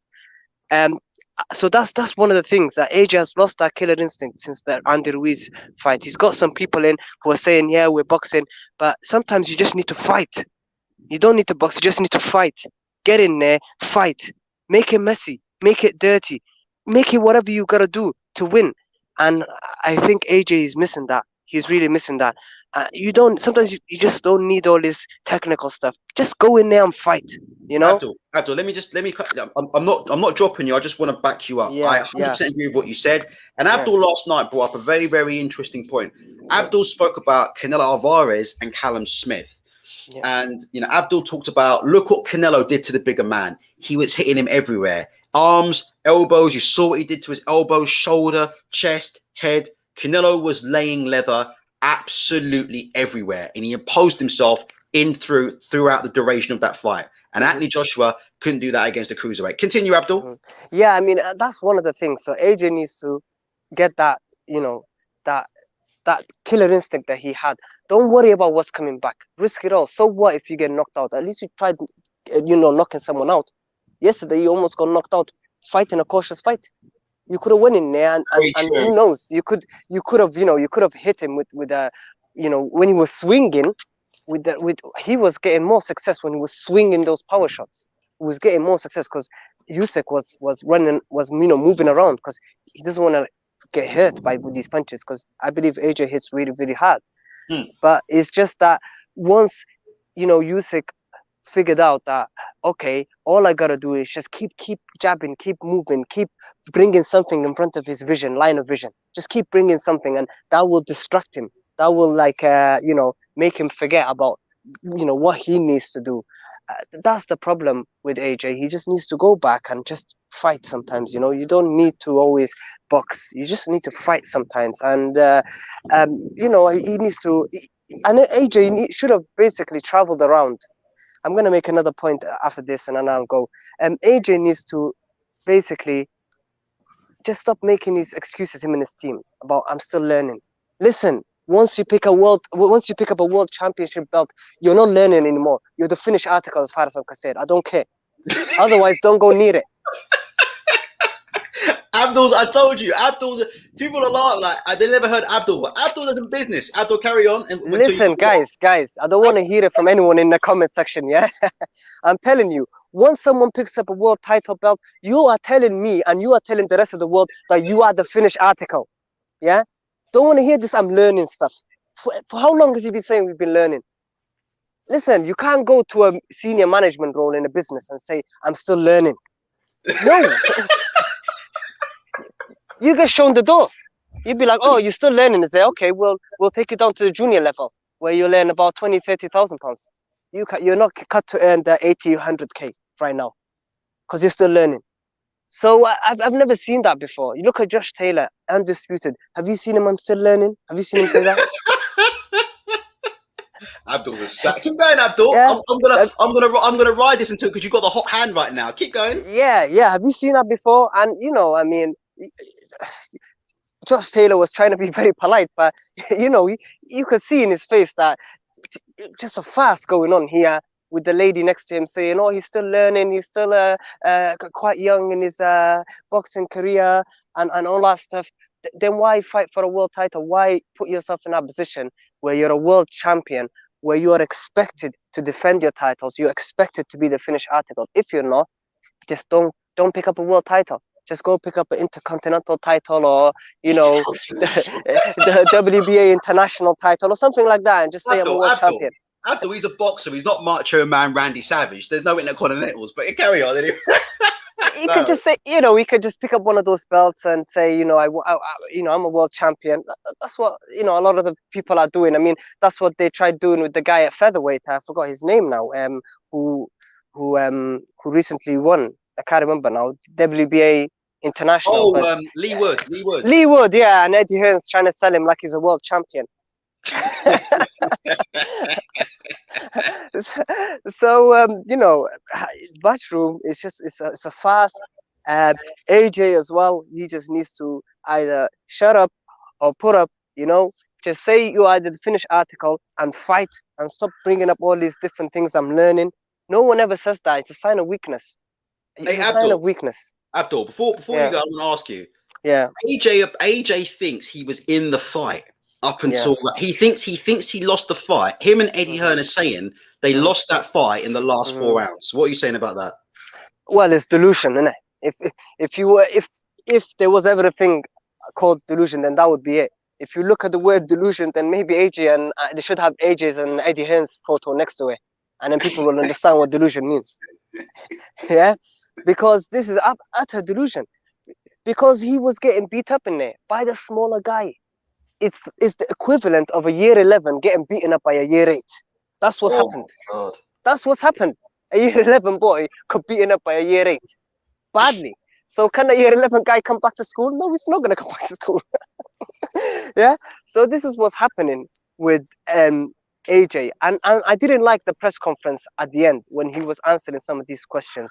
I'm just trying to tell people that if you're going, you mustn't give up. You're still a motivational speaker.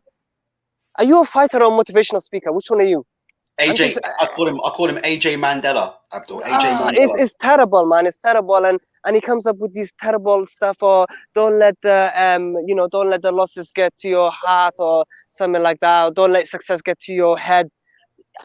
Utter nonsense. Like it's like he spends more time coming up with these little rhymes so he can say it in this press conference rather than actually putting in the work and fighting.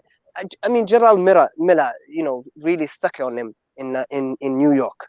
Absolutely rattled him, stuck it on him, and there was no answer. And he just started saying, "I'm the landlord," which is absolute utter nonsense. He's not really the landlord, is he? He's been evicted twice. The landlord. I want to hear about that, Abdul. Abdul, Yeah. the landlord. Where are the fanboys with that talk? AJ's the landlord. I haven't seen any of that talk this morning, Abdul. Have you? None of it. Absolutely none of it. And he's been evicted, and the bailiffs have come, and he's give up straight away. He's give up straight away. Yeah, I this is told what's you about going on. Abdul's a savage, bro. Keep This, going. yeah, this is what's going on, and and I didn't like the way he's answering. He's not acknowledging that he got beat up. He's not acknowledging it. He's saying my eye is busted. What do you mean your eye is busted? This is what happens in boxing. Oh, it's the first time that my eye was busted. So now you've given Usyk perfect ammunition. Usyk's gonna say this guy, he's not experienced. He gets very uncomfortable when you put him in a deep situation. So you know what? Next time I'm gonna go for that same eye again, and I'm just gonna keep peppering it. A bit like what Joy Joyce did to Daniel Dubois. He just kept on peppering that eye again and again and again and again. And there's only so much an eye can take. And I think now Usyk will just his next plan will be let me focus on that eye. Let me work on that same eye again. Let me keep jabbing it. Maybe Usyk will all he has to land is about 20 jabs, and I think that eye will go, and then he might win again. But I don't think AJ's career is over. I think um he can make the adjustments and he can win. That's why he has rematch clause in there, ladies and gentlemen. Yeah, every single fight going on from now, he's gonna be is gonna be a rematch clause, even if he's fighting Trevor Bryant. Yeah, he's gonna need a rematch clause every single time, Just in every case, single time, Abdul. just in case. Just in Yeah, case the spot. just in case, just in case. Even even Charles Martin might have a better chance at this moment in time because he's improved a little bit. You know what I mean? So Well, come on, Abdul. We're still learning, but carry on. yeah, I mean that's the issue with AJ is he needs to just learn again and relearn the boxing. I'm afraid it's a bit too late. People are saying, "Oh, he can learn." He's in his 30s, guys. What more can he learn? This is the time where you're, looking to sort of wrap up your career, or you're basically finished and you're just boxing now. You're just doing it's a cream on top. You're just getting a bit of extra cash, and then you're looking to leave in a couple of years' time. I know heavyweights have a longer career, but it's not looking pretty for AJ. And also, he missed the trick by not traveling around. And Tony Yoka risks being in the same bracket, fighting in France in obscurity. Yeah, Tony Yoka is the next AJ. I'm saying it now because he's fighting in France all the time and he's not coming out of his shell. You need to go and challenge yourself. Look at Amir Khan. He fought in the US, and he can command crazy purses because he's known in the US and he's known in the UK. If AJ thinks he's touching money right now, imagine if he was known in the States, he would be touching even more money. But that's a trick that they've missed. And AJ as well, he needs to, like, he's a promoter as well. You know that he manages Akoli, he manages Buatsi. So he needs to take all of these different hats off. He needs to just focus on being a boxer. He's focused on business a lot. He's always caring about, splits as well. Leave that to your promoter. You focus on the fighting. McCracken, I'm sorry, he's not going to teach you anything new. All he says is the same lines. It's annoying. People have a go at Tunde, but they're in the same boat, guys. They're in the same boat. Yeah? Tunde.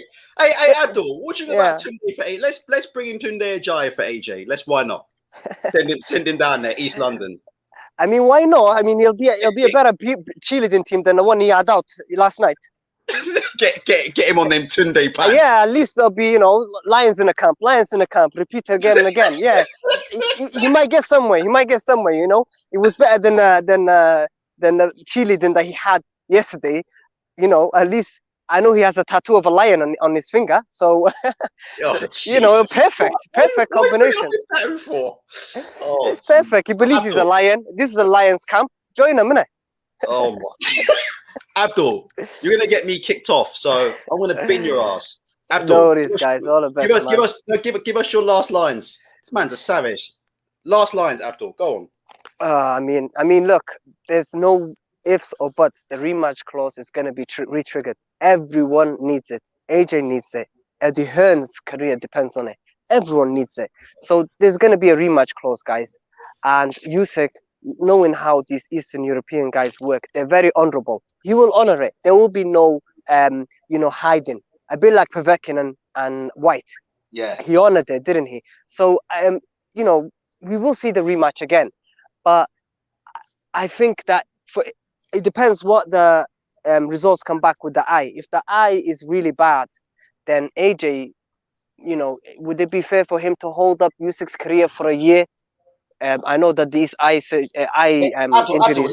let me butt in and ask you one question. Yeah. After this question, I'm booting you out, and then me and Expert Genius are going to answer questions. They're going to wrap up the show. Abdul, here's my question, which I've literally just all week, in the build-up to Wilder versus Fury, right? We've been hearing, that we don't need to see Wilder versus Fury 3, right? This is what we've been told for the last 6 months. We don't need to see Wilder versus Fury 3. We already know what the result's going to be. Nobody wants to see this fight. The fight's not entertaining. They're both bums, etc., etc. So here's my point. Do we need to see Anthony Joshua versus Oleksandr Usyk again? And can we now look forward to those same people who were slagging off Wilder Fury 3 saying no one's interested? Are those people now going to stand up here on social media and say, do you know what? We don't need to see a reaction between Anthony Joshua and Oleksandr Usyk, because Anthony Joshua was at home. He had his own. He had Howard Foster sitting there judging for him in front of 60,000 of his own people, and he got absolutely battered from pillar to post for most of the rounds. So we don't need to see a rematch. Your thoughts? That's one of the things that I've always been speaking out against.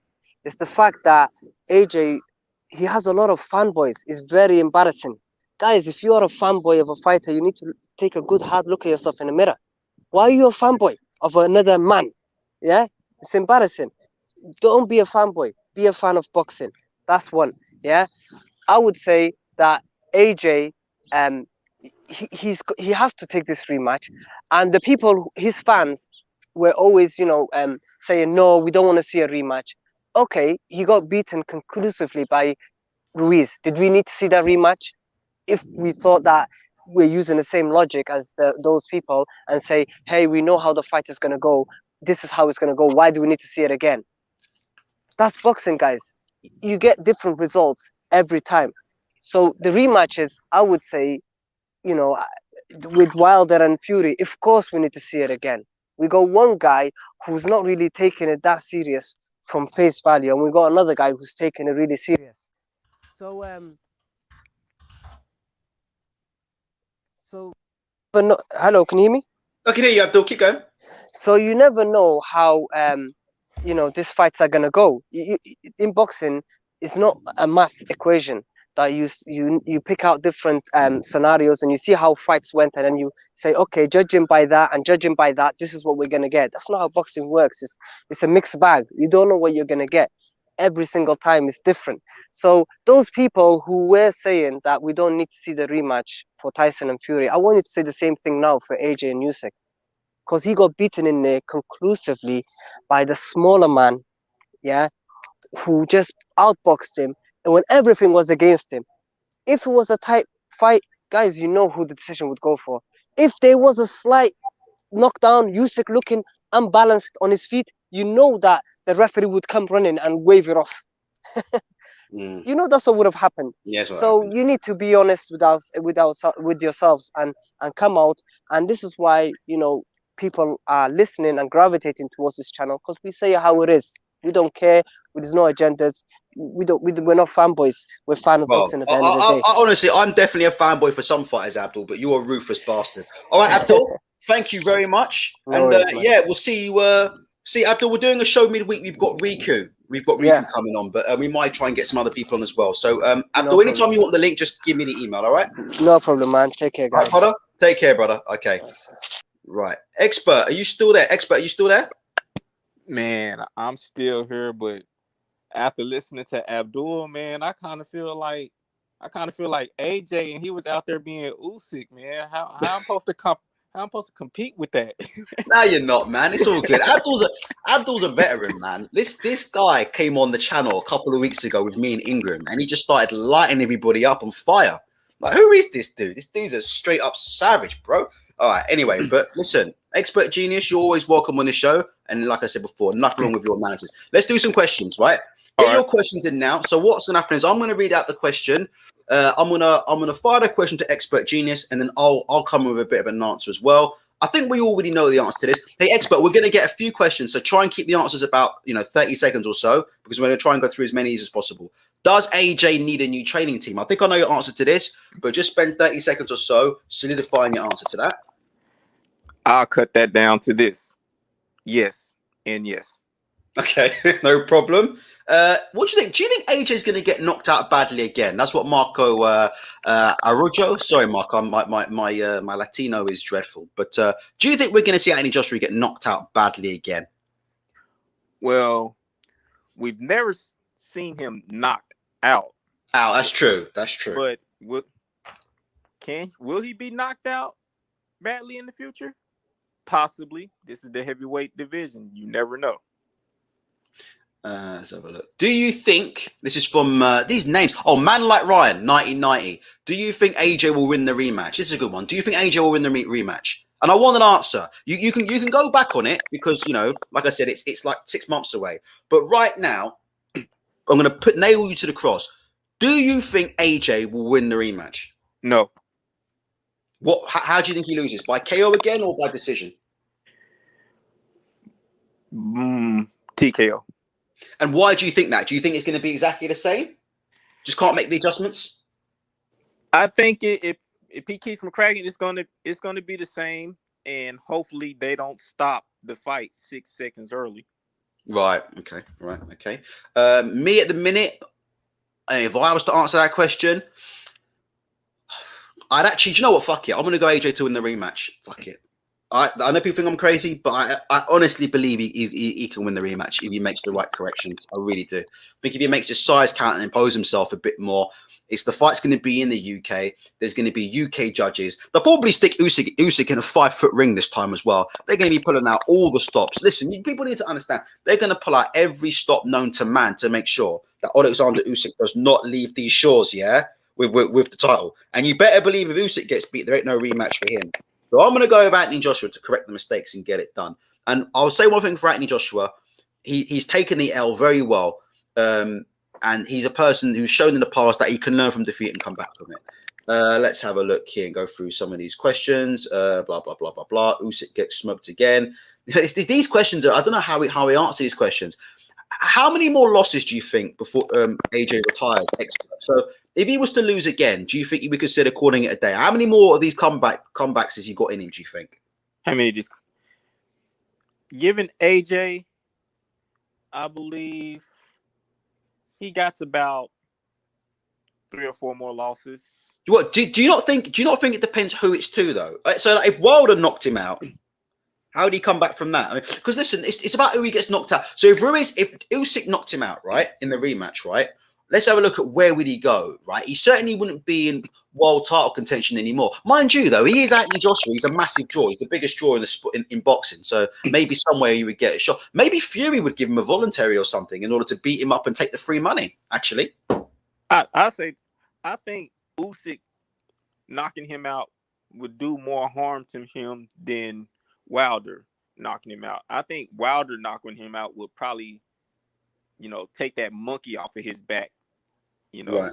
Nothing to worry about no more. So, yeah, Luke getting knocked out by someone other than Wilder, yeah, I think that would affect him.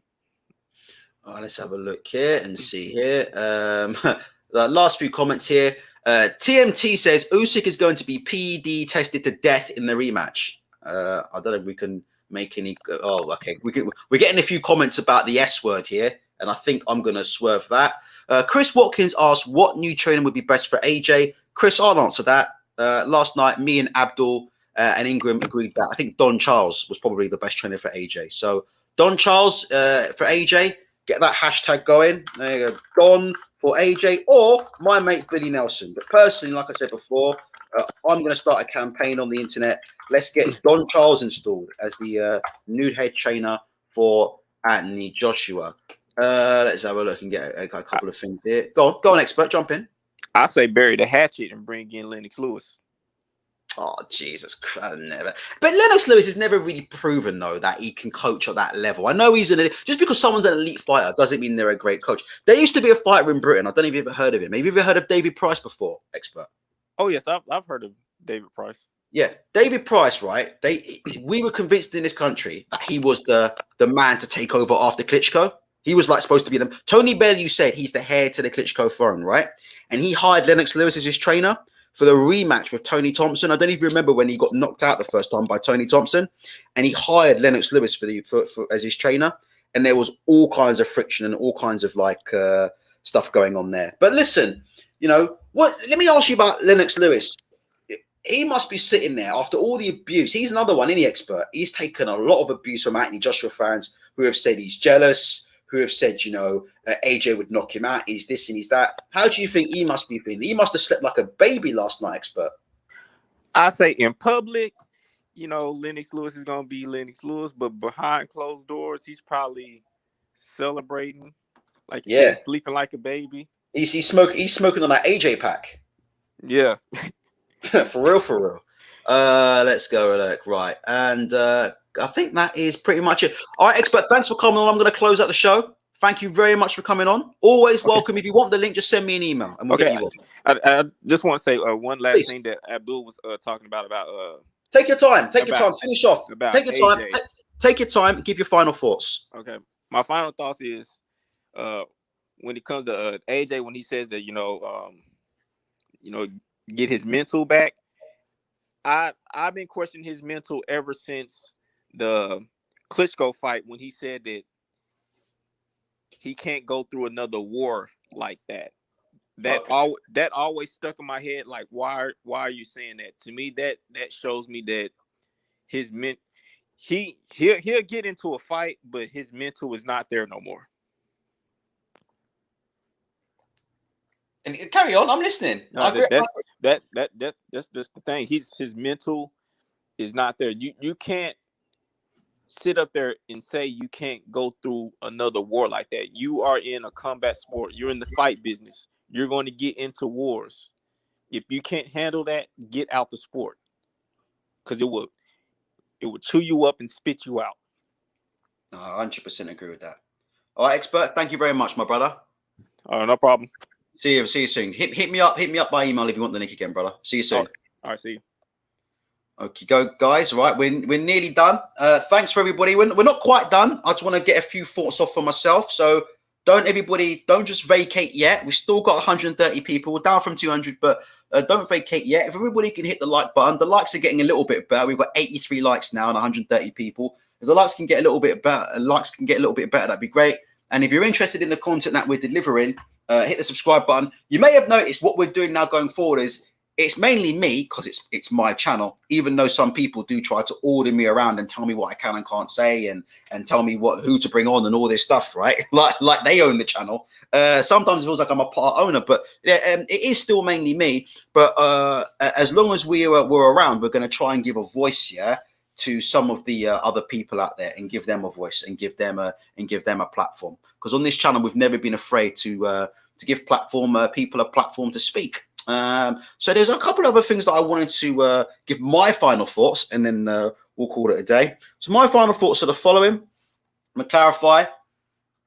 I think Anthony Joshua, look, I'm really proud of him for the way he took the L like a man. Like I said, normally I don't really put much emphasis on that kind of thing. But in light of what we have with Deontay Wilder, Mark Breland, Jay Diaz, Ham Raps, Water and Suits, I think you have to say credit to Anthony Joshua. He's handled it the right way and he hasn't really made too much bones about it. Oh, Jesus Christ. In terms of the rematch, so far, I'm going to go and say that Anthony Joshua's going to get it done in the rematch. I don't believe in what I'm saying, really, but I honestly believe he can get it done if he makes the corrections. After the Andy Ruiz fight, a lot of people, including myself, didn't think he could turn it around, thought that, he'd been knocked down 5 times, the mystique was gone, and that, he sort of like, that was it for him. But no, he came back and he put on the best performance of his career against Andy Ruiz under the most pressure, coming for a loss. So I do believe Anthony Joshua can come back and he can win the rematch. And I believe, as long as he imposes himself, and again, it's going to be difficult for him, but as long as he opposes himself on that jab, that he might have to take one to land one at some point. When he goes into the rematch with Usyk, right? I know it's easier said than done because I'm not a fighter, so I actually feel uncomfortable saying this kind of stuff, right? But he almost has to treat it like it's his last fight. Like he has to leave everything on the table. Like you can't tell me that Anthony Joshua in that first fight with Usyk, you can't tell me last night he left everything on the table. You can't tell me he left no stone unturned. And that's the reason why I give him a really good chance. Did not leave no stone unturned. In this fight now, there can be no stone unturned. If he loses in the rematch, Matchroom are going to get frozen out of the heavyweight division for a little bit because they've pissed off Al Heyman. Frank Warren certainly doesn't want to really do any business with them unless it's AJ versus Fury. So they're going to get freezed out. So listen, it's in their interest really to get it done. But I think honestly, AJ can. I think the talk of retirement is embarrassing. I agree with Abdul. We really need to start cracking down on people in the media who are talking about retirement as a possibility for Anthony Joshua. As Expert Genius made a really good point. He's been knocked down a lot of times, but he's never been knocked out. Think about some of the knockouts that David Price has had. Well, when Alexander Povetkin hit David Price with that left hook, David Price was literally asleep on his feet when Povetkin. Do you remember that knockout? Povetkin knocking out David Price. Povetkin was literally, Price was literally asleep on his feet. Look at how Povetkin knocked out Dillian Whyte. Dillian Whyte was out before he hit the floor. That's a bad knockout. Do you understand? Like Dillian Whyte getting knocked out by Povetkin, that's a bad knockout. Anthony Joshua hasn't suffered a bad knockout like that. So this freaking talk of retirement is premature. And I'm going to be honest with you. I never thought I'd be on this channel capping for AJ, but it's disrespectful. We need to get a bit more realistic. Like the guy's had a lot of achievements in the fight, and a loss isn't the end of the world. The pressure for me is too much from Anthony Joshua. The ironic thing about this is we're having the same conversations that we had after the Ruiz fight. The big mistake I made after Anthony Joshua got beat by Ruiz the first time was I didn't go in on the AJ fanboys hard enough. This time, obviously, we've corrected that, and I've brought along a whole team of people, Abdul, Expert Genius, Increment, and Shevin, and the like, to come in and do it for me, right? We didn't go in hard enough. We didn't sort of hammer the point home. But the same things we were talking about in the run-up to the Andy Ruiz fight, in terms of Eddie Hearn being a distraction, the promotion putting too much pressure on him, right? Too much pressure on him going into the fight. Let me tell you right now, he just needs to concentrate on his boxing. And what I would say is, all these fans... and we have got a few fans of Anthony Joshua in here today, right? All these fans of Anthony Joshua, I would implore you to say, look, Eddie Hearn needs to fight his own battles from now on. That's my honest opinion. Like, Eddie Hearn needs to fight his own battles. Stop using Anthony Joshua to fight your battles. Stop hiding behind Anthony Joshua to fight your battles. Stop using Anthony Joshua as a shield for your little promoter battles. You're arguing with Espinoza. You're slagging off Al Heyman. You're slagging off Richard Schaefer. You're slagging off Frank Warren. You're slagging off Bob Arum. You're saying you're going to put Showtime out of business in a year. You're talking about the zone this and the zone that. And then you're taking all this. You create a massive rod for yourself where everybody's gunning to see you lose and everybody's gunning to see Anthony Joshua lose. And then you send out AJ under their conditions and say, yeah, here you go, AJ. Now you deliver under the pressure. That's what it feels like to me. The promoter's going out there running his mouth and then he sends AJ in the ring to get the job done. Shouldn't be like that. You know, the good promoter takes the pressure off fighters. Good promoters don't put pressure on fighters. All right, so I would say that first and foremost. But I think, like I said before, when Anthony Joshua lost against Ruiz the first time, he closed up a bit more. He was a lot more. And let me say one other thing as well, if I was Anthony Joshua. Who are all these hangers on he's got? Can you guys see these backstage cams? Who are these 30, 40 people that he's got surrounding him? These teams of people that he's got with him in the locker room, and what are they there for? Question marks have to be asked, like, who are these people and why are they in his locker room? You know, why is Eddie Hearn front and center on every the walkout last night? Anthony Joshua on the walkout. Eddie Hearn's right next to him. Guy can't even get his own frame on his own walkout. Who are these people that are surrounding him 24/7, and why are they in the changing room? Who are they? It should be him and his trainer, and there should be silence, focus. Look at Usyk's changing room. I saw one fight. I think it was I can't remember. It was AJ versus Povetkin. I think it might have been. And I see Zlatan Ibrahimovic coming in the bloody changing room. What the living fuck is Zlatan Ibrahimovic doing in the changing room before a big fight against Alexander Povetkin? What's he doing in there? What's the need for Zlatan Ibrahimovic to be in there for? Get these people out. The time for fucking signing photographs and doing selfies and taking shots for Instagram, right? That's after the fight. That's not before the fight. Why have you got, and you know, Peter, the Sims brothers weren't in there, but in the past I've seen Rob McCracken and then I've seen Tony Sims in there. Peter Sims could be in there, and they've got all these. What are they doing in there? What are they doing in there? Get these people out. Cut a bit of fat. Get rid of all these hangers on. You don't need 30, 40 people in with you. You don't need Eddie Hearn walking in and out of the changing room with you. You don't need Frank. What the fuck is Frank Smith doing in Anthony Joshua's changing room? Can someone explain to me? What is Frank Smith is about as much use as a nodding dog. So what is he? Emily, don't get me started. What is Frank Smith doing in that changing room? What does Frank Smith bring to that changing room that he needs to be in there? I saw Johnny Nelson in there last night where AJ was getting his hands wrapped. Fuck is Johnny Nelson doing in Anthony Joshua's changing room? Did someone explain that to me? What's Johnny Nelson doing in Anthony Joshua's changing room? All these hangers on and these riders need to go. I've been saying that for the last 4 or 5 years. And lastly, you know, people have been talking to me about, oh, Richard made an interesting point. Let me just see this. Richard said, Usyk's camp has been the same 6-7 guys the whole pro career, maybe even before that. Listen, I look at Wilder, who I'm not a big fan of Deontay Wilder at the minute, but I look at Deontay Wilder when he's backstage with Fury. Hey, how many people did he have? 5 or 6? I mean, have you seen AJ? AJ sometimes has got more people in his changing room than he's got in a freaking stadium outside waiting to watch him fight. And I'm sitting there watching this, on Sky Sports, on their backstage cam. I'm thinking, who's that guy who's walked in? Who the fuck is this guy who's walked in? What the fuck is he doing? Why is he carrying that towel? Why is he carrying that water? What the fuck is Frank Smith doing? Why is Eddie Hearn walking around with a bloody phone? What's Tony Sims doing in it? Who are these people? And that goes to the talk about the corner. Who are all these people in the corner talking all over each other? I think there's a bit of a power struggle going on, isn't there? I could be completely wrong, but I wonder, is there a bit of a power struggle going on where certain people in the training camp are trying to overstep their boundaries and they want to become the coach of AJ and they want to get their voice heard and they're the one sort of shouting out their instructions? Get rid of these frigging people, man. Let's go through these final notes as well. There was something else I wanted to say. I want to make one more thing clear from those people who are late to the show. Eddie Hearn questioned that Daniel Dubois actually had a broken eye socket, and Eddie Hearn said, I haven't seen any x-rays or anything to prove that Daniel Dubois really had a bad eye. So like I said, first thing in the morning, I want an X-ray from Eddie Hearn to prove that Anthony Joshua's eye is really busted. And finally, people are talking about the adjustments, and I'll leave it at this. People are talking about the adjustments, right? We talk about Anthony Joshua. Is he a great heavyweight? Is he not a great heavyweight? I have to say right now, and this is going to be a bit controversial, but I'll say it. Right now, you can't consider Anthony Joshua a great heavyweight. I think he'll go down as a great heavyweight, but I don't think right now you can call Anthony Joshua a great heavyweight.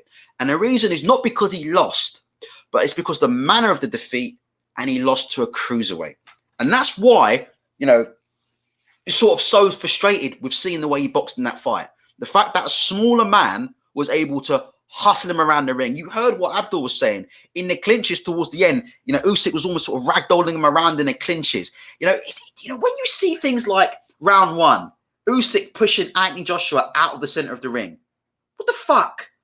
You're 240 pounds. You've got one of the best physiques in the history of boxing, right? You've got one of the best physiques in the history of boxing. Like, you are one of the most concussive punchers that we have seen in the last 10, 15 years of heavyweight boxing. You know, if you made a list of most concussive punchers in the last 20 years in heavyweight division, Anthony Joshua would be on that list. One of the most dangerous finishers in all of boxing. Why the fuck are you letting cruiserweights back you out of the center of the ring? Why are you letting cruiserweights shut down your jab? Why are you letting cruiserweights beat you to the jab? As long as that continues, you can't call yourself a great heavyweight. I'm sorry. It's embarrassing to watch. It's embarrassing to watch. And it's embarrassing for those who are in the corner. And that's why Rob McCracken, unfortunately, someone has to be the fall guy. I'm sure Rob McCracken's a great guy, right? But someone has to be the fall guy. And let me finish off with this. People are talking about has AJ lost his savageness? That's what's going on here. Dillian White made the comment. Abdul made the comment. Has Anthony Joshua lost his savageness? Has he lost his killer instinct? I'm not sure about that. I think it's easy to say that, right? Sorry, this guy has to go because you keep saying the same thing over and over again about AJ being exposed. Look, one thing we don't do on this channel is we don't piss and shit on people after they lose. You guys can see that, right? We don't piss and shit on people after they lose, right? So it is what it is. But you know, I just thought the if I was in Anthony Joshua's camp and he went and boxed like that, personally, I'd be ashamed to be associated with that camp. That's just me. Like, if I was a professional coach and I was taking a percentage of someone's purse to train them to fight, and I had a guy with the physique and the punch power like Anthony Joshua, and he was getting beaten to the jab round one by Oleksandr Usyk and pushed out of the center of the ring, personally, for me, I'd be embarrassed. Personally, for me, I'd probably consider handing in my resignation, to be honest. And I'd say, look, either I'm doing something wrong or you're doing something wrong, but this isn't a good match. Because, you know, we spoke about, you know, right at the beginning of the fight, the importance of not letting Oleksandr Usyk get into a rhythm. And he let Oleksandr Usyk get into a rhythm. What's been going on? What's happening in training camp? You know, we hear a lot about this technical sparring that's going on with Anthony Joshua. We know we hear a lot about this technical sparring. Technical sparring is brilliant. I used to do a ton of it. But at some point, I hope AJ in sparring is going through the fire, you know. I hope he's got people out there that are putting it on his chin. There's nothing wrong, in my opinion, with getting dropped in sparring. That's what sparring's for. Do you know what I mean? For me, there's nothing wrong with getting dropped in sparring. In sparring is where you're supposed to get hurt. In sparring is where you're supposed to get dropped. I know there's a limit, obviously. I know there's a limit to it, right? You don't want your fighters losing too much confidence, but you want your fighters to go through the fire. Fighter gets dropped. That's it. The name of the game is not to look good in sparring, but then not be able to perform when you get underneath the lights.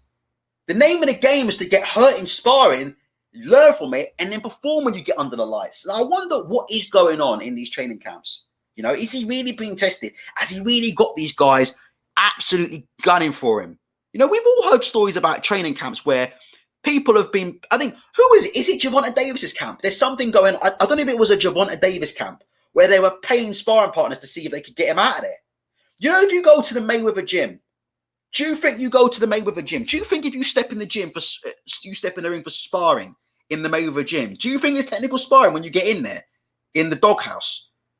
Do you think when you get in the doghouse and you get in for a spar, do you think it's technical sparring? It's guys trying to take your head clean off. Period. Go and watch it. It's guys going in the ring and they're trying to take your head off your shoulders. I wonder what's going on in them training camps. Anyway, thank you for joining me.